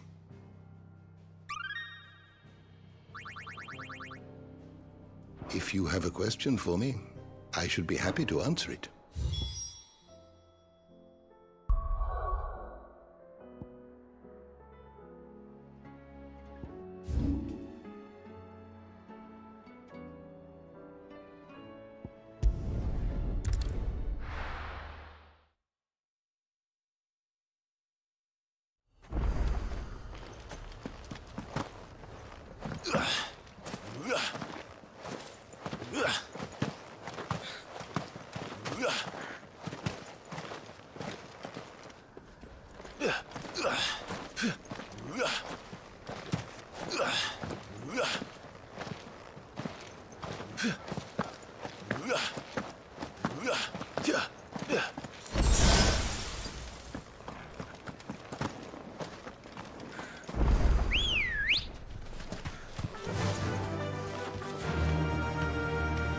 Faster!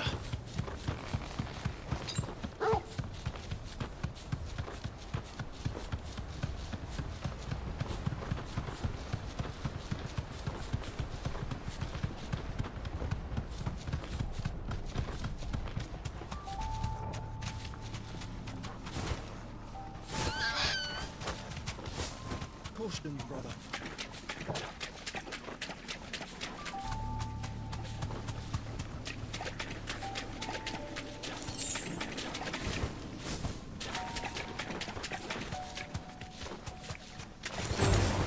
No holding back.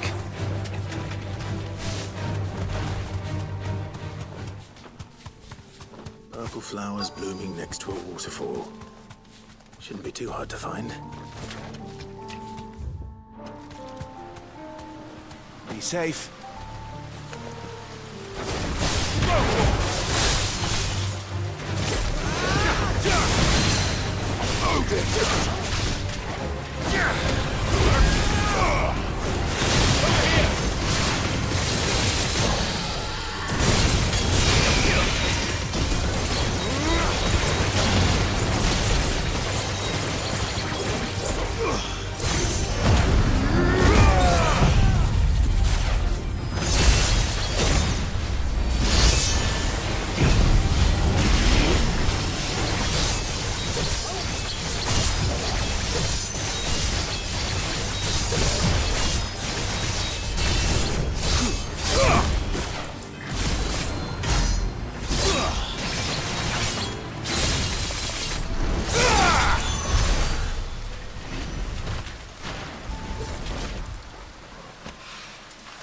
Here they are.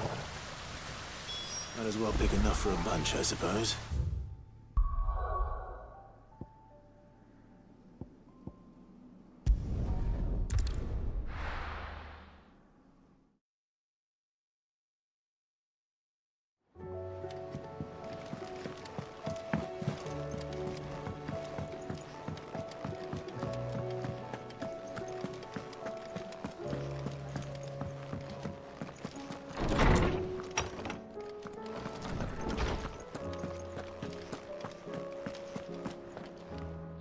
Oarsman, I found the flowers you were looking for. You did? I think I did.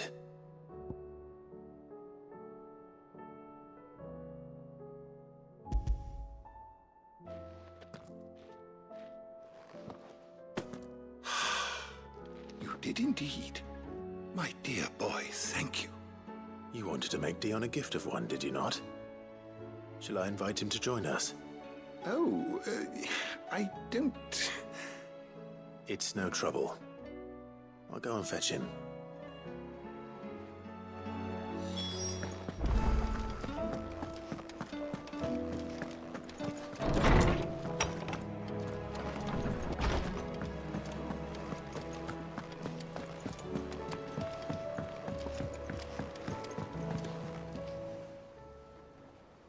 Your Highness, would you do me the honor of accompanying me? No. It is time, then. No. Only to the shelves. Our lawsman has something he'd like to give you. Master Harpocrates. No.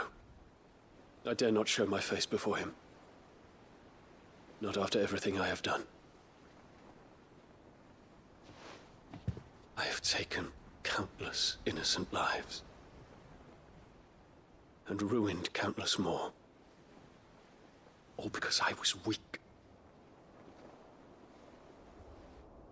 I have sworn to atone for my crimes or die in the attempt. But were I to meet with him again, and see in his eyes what I have become, I fear that my resolve might falter. Then that is all the more reason to do it. Test your resolve. Prove to yourself, and to him, how strong it truly is.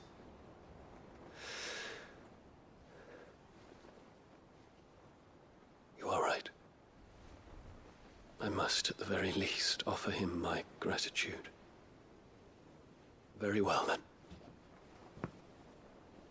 Take me to him. Follow me.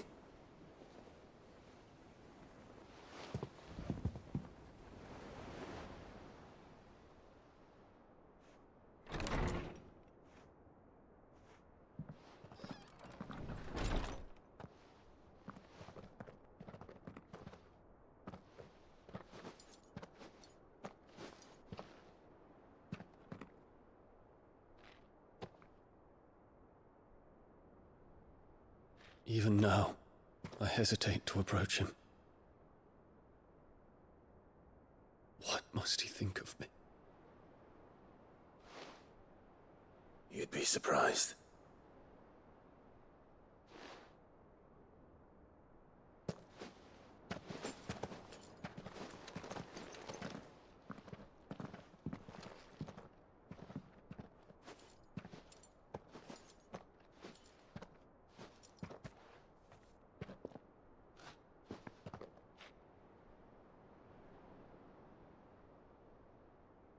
Master Harpocrates, pray, accept my apologies for leaving your tutelage before my studies were complete.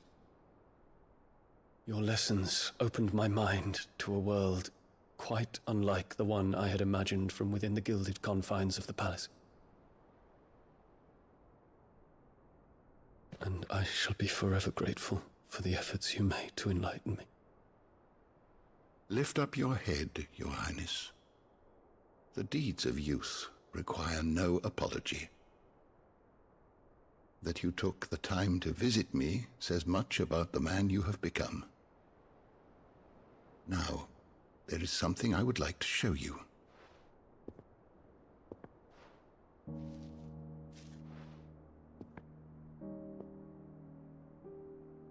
Is that a wyvern tail?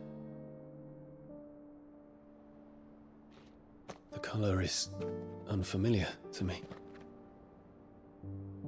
Because it is unique to those found in the wild.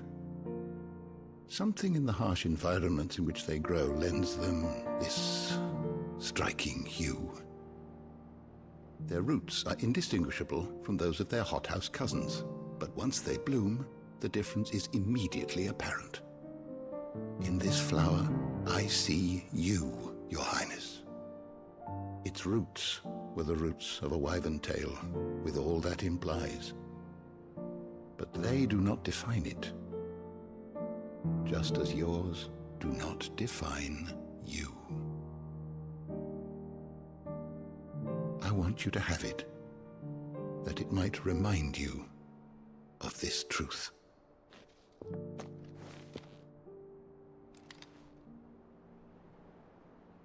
Master Harpocrates, I would ask of you a service.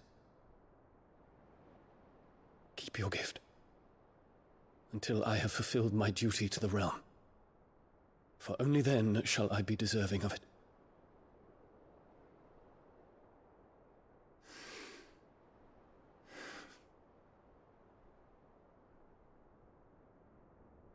As you wish, Your Highness. I shall await your return.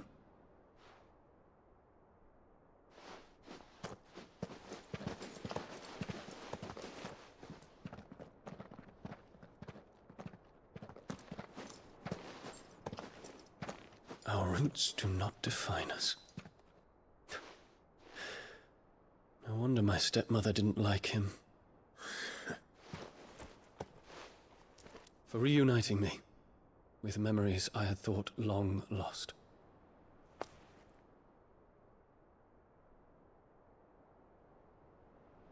I shall not forget this.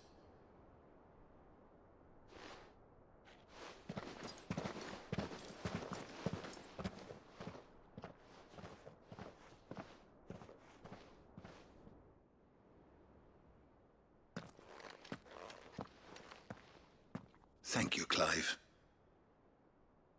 Were it not for you, I fear I might never have found the right moment to speak with him, not to mention the wyvern tales. I shall plant their seeds, that I might not disappoint His Highness upon his return. I hope the soil in the hideaway is to their liking. Why, these flowers bloomed in the bleak, black wastes of Waloed. I'm sure Nigel's yard will suit them to a T.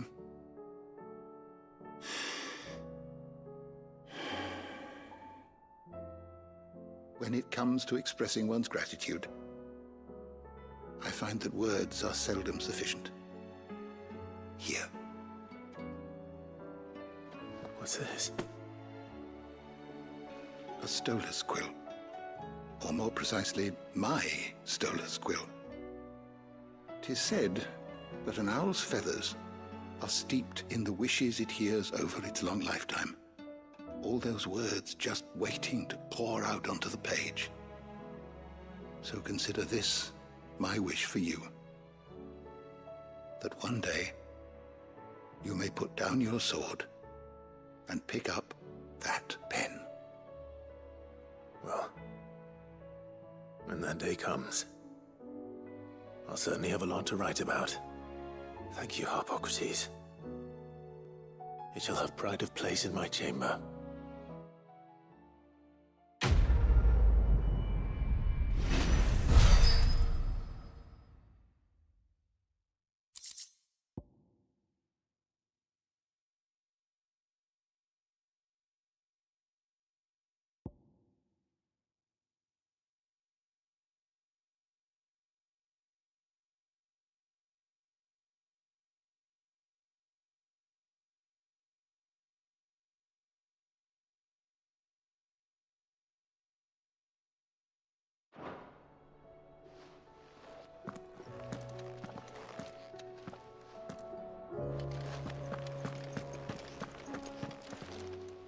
Knowledge hoarded is knowledge lost. I well recall.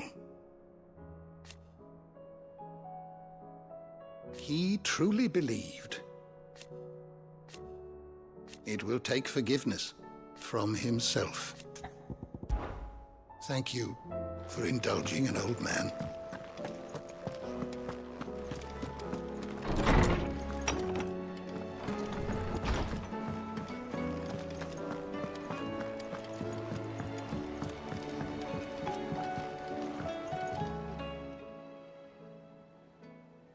Ifrit, your resolve didn't falter.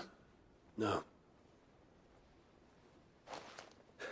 Though I continue to be bewildered by fate, that I should meet with my old tutor here, at the very end of the world. I thank you, with all my heart, for giving me this chance. And I thank you for taking it. I should like to look upon that flower once more, when I am worthy.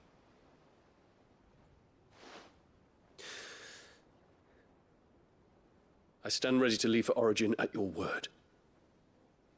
May Griga go with us. And see us safely home. Courage, Ifrit.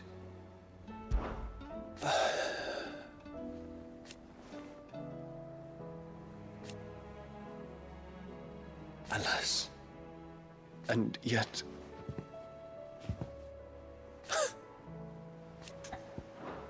I await your word.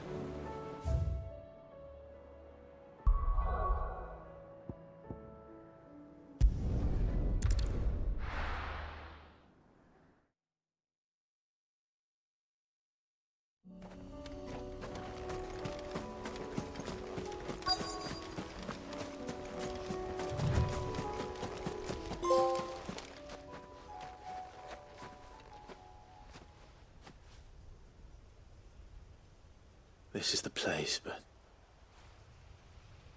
I'm sorry, Clive.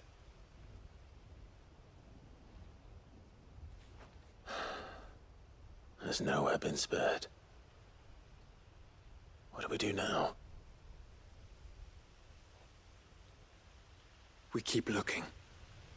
Man's Hill cannot be the only place where snow daisies grow. Perhaps, but... it's the only place I know of. Knew of. Then why not ask someone who might know of another? Someone at the backyard. To the hideaway, then.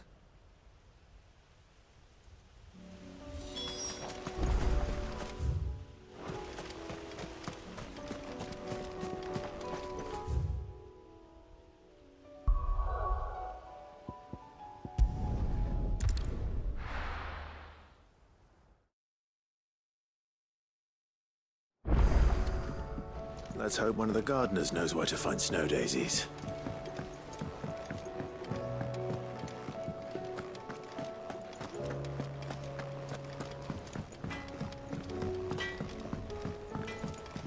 Say what you will. Lady Karen has seen her.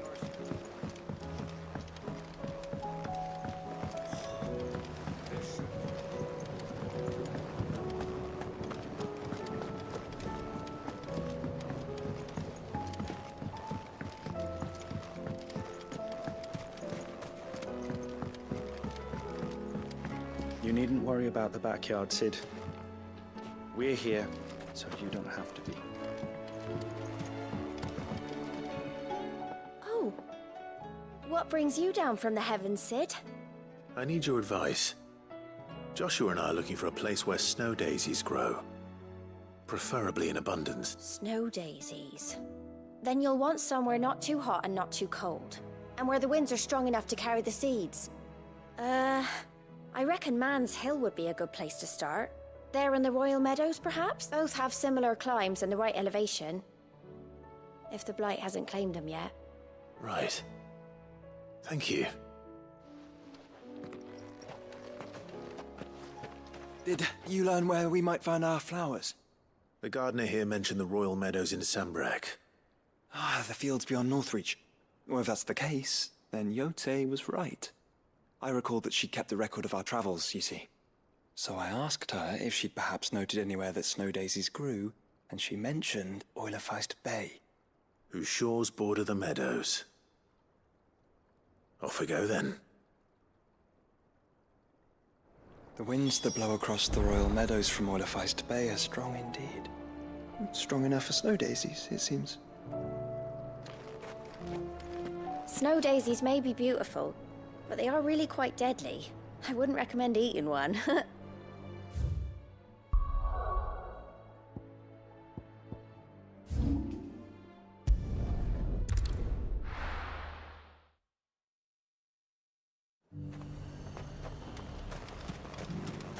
And how might I help the garrison today?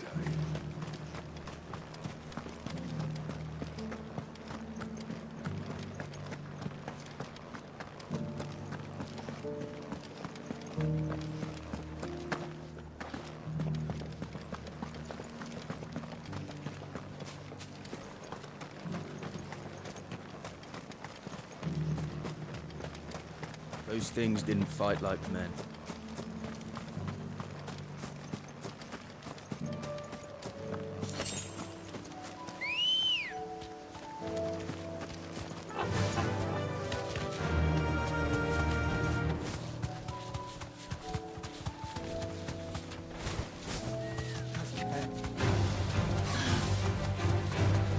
The meadows are vast. Where do we even start? Yote mentioned the coastline. We can start there.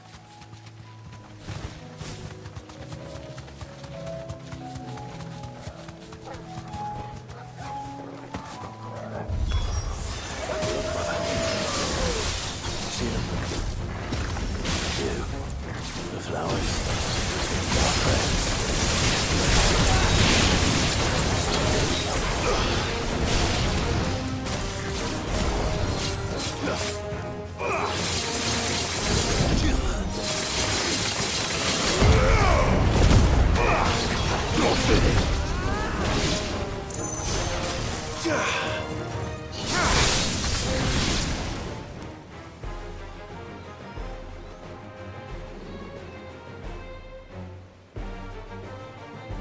What do you see, boy?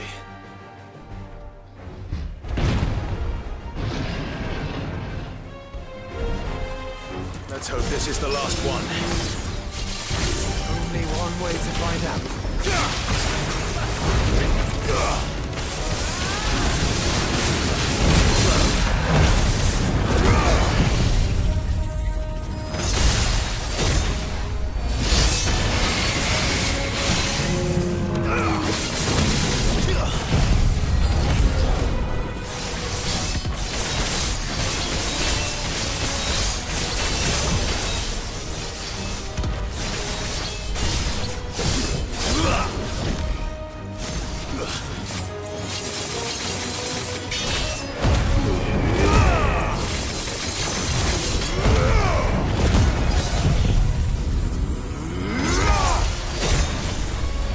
It's over.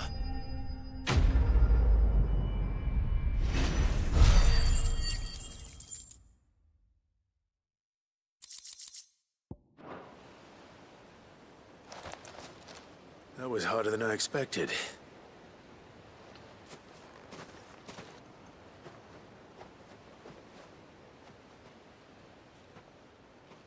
But found her. It was worth it. They're beautiful. Do you think Jill will like them? She'll love them. Come on. Let's go.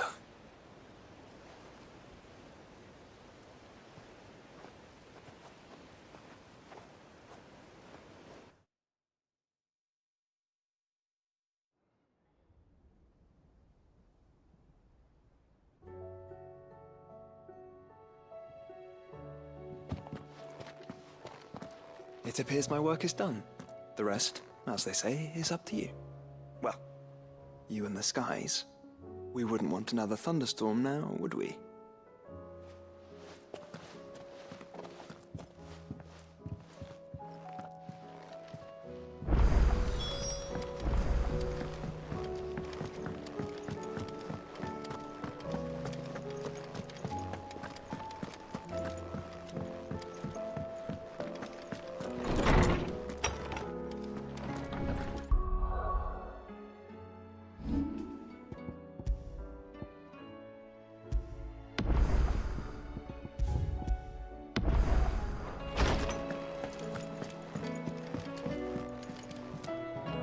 Jill, there's something I'd like to show you. There is? And where might this something be? It's, not here. Now, I know this is sudden, but how would you fancy a trip to Oriflamme?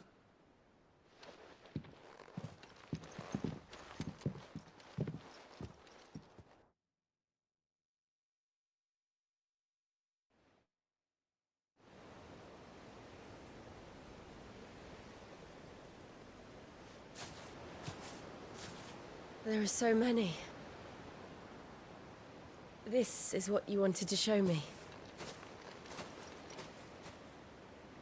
Yeah, I don't know what to say. You don't need to say anything. The smile on your face is enough. We've been worried about you. Joshua and I.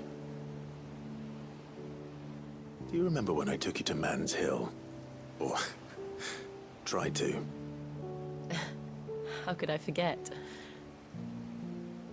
You saw me crying and thought a change of scenery might lift my spirits.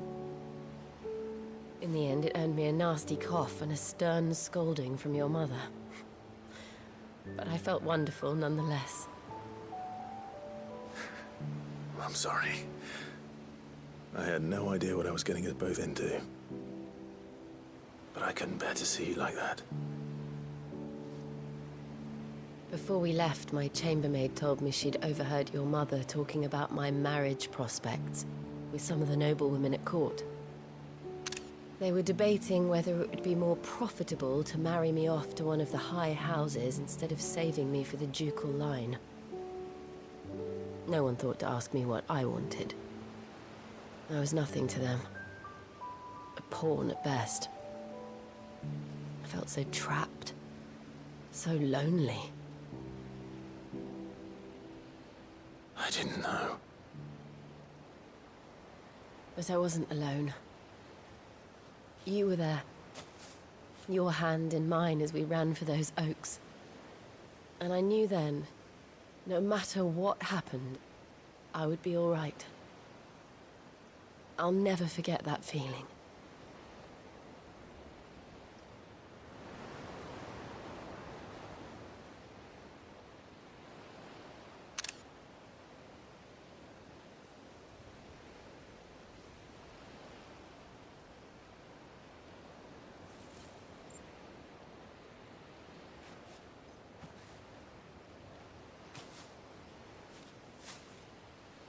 Before we broke camp, the morning after the storm,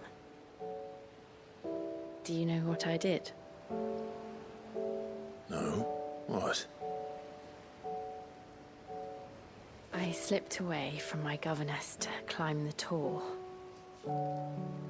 And from there I saw a sea of petals, all reaching for the sun. And I realized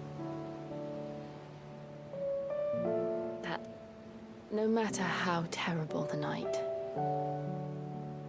dawn would always come.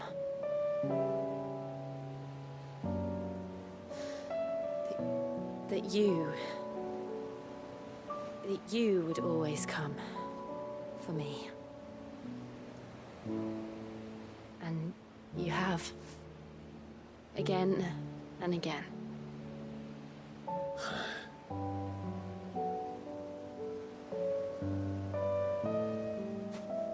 Where do you see us?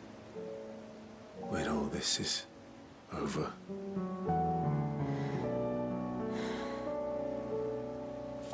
I don't know.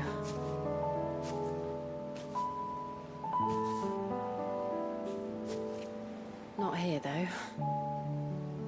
I think I've outgrown the twins. After everything we've been through, the realm just seems so small.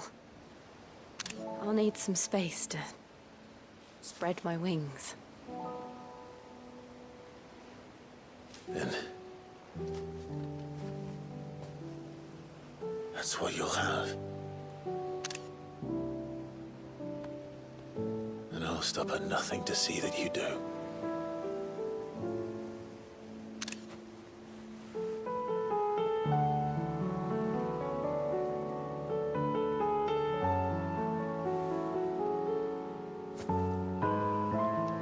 I never was much good at garlands, but it'll have to do. I'll treasure it forever. Thank you, Clive. For this, the flowers, for everything.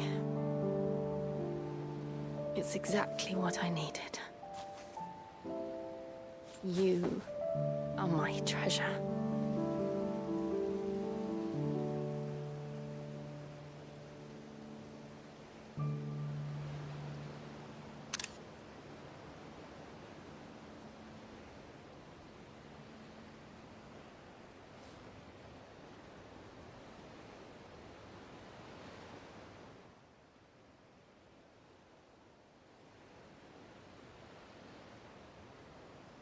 We should probably be getting back. I expect the others are wondering where we are. You're right. There's still much to do. And we'll do it together.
Would you like to see my wares?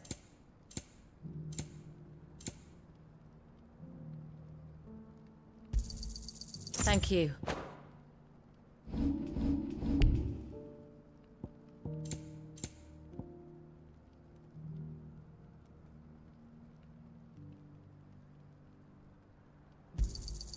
Anything else you don't want?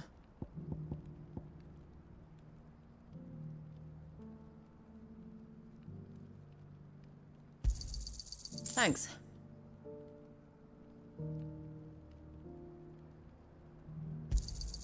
I'll take it off your hands. Go safely now.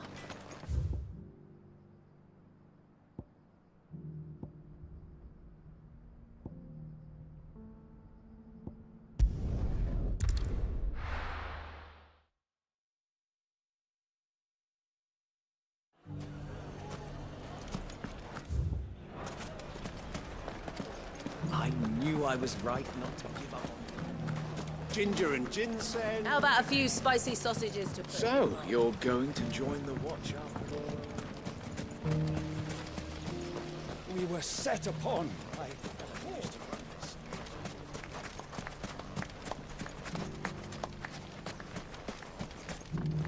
Are you looking for something in particular?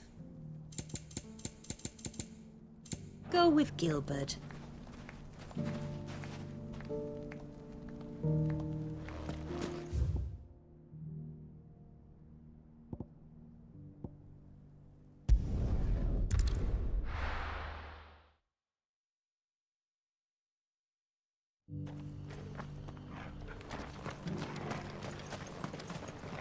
Here, take a look at my wares. Go safely.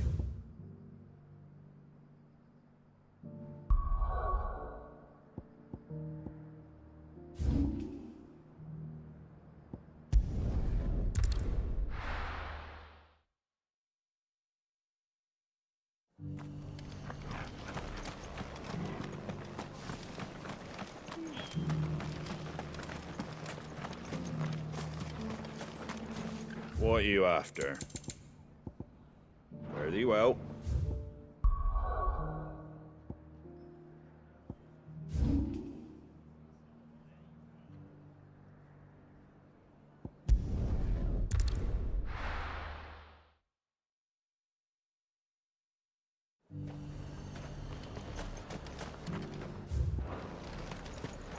Do you see anything you like?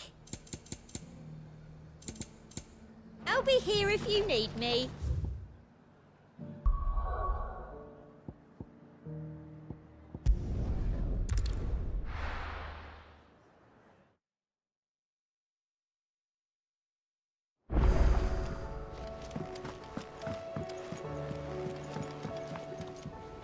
Brother, I put Father's helm in your chambers.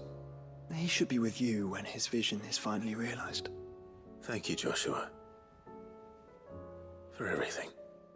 Don't mention it.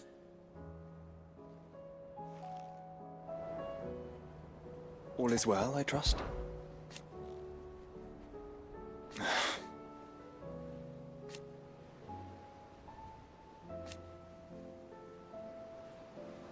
His flame burns in your heart. You have but to say the word.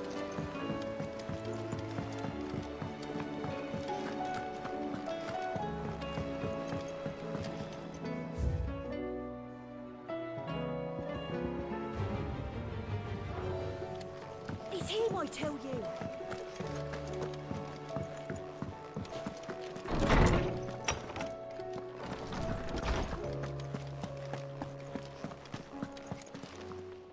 Knowledge hoarded is knowledge.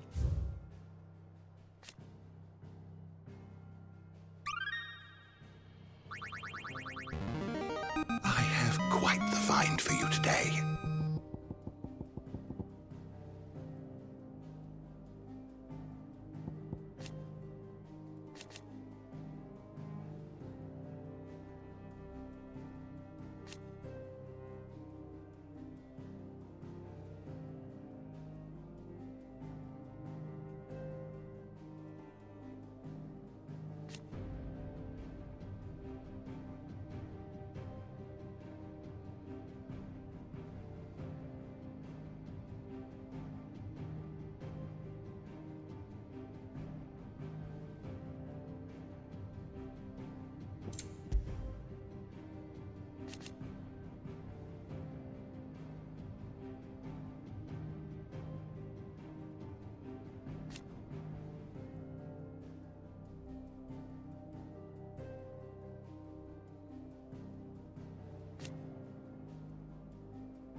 If you have a question for me, I should be happy to answer it.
It's not time yet, is it?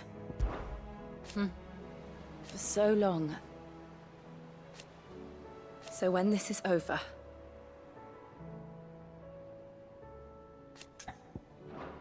Be strong, Clive.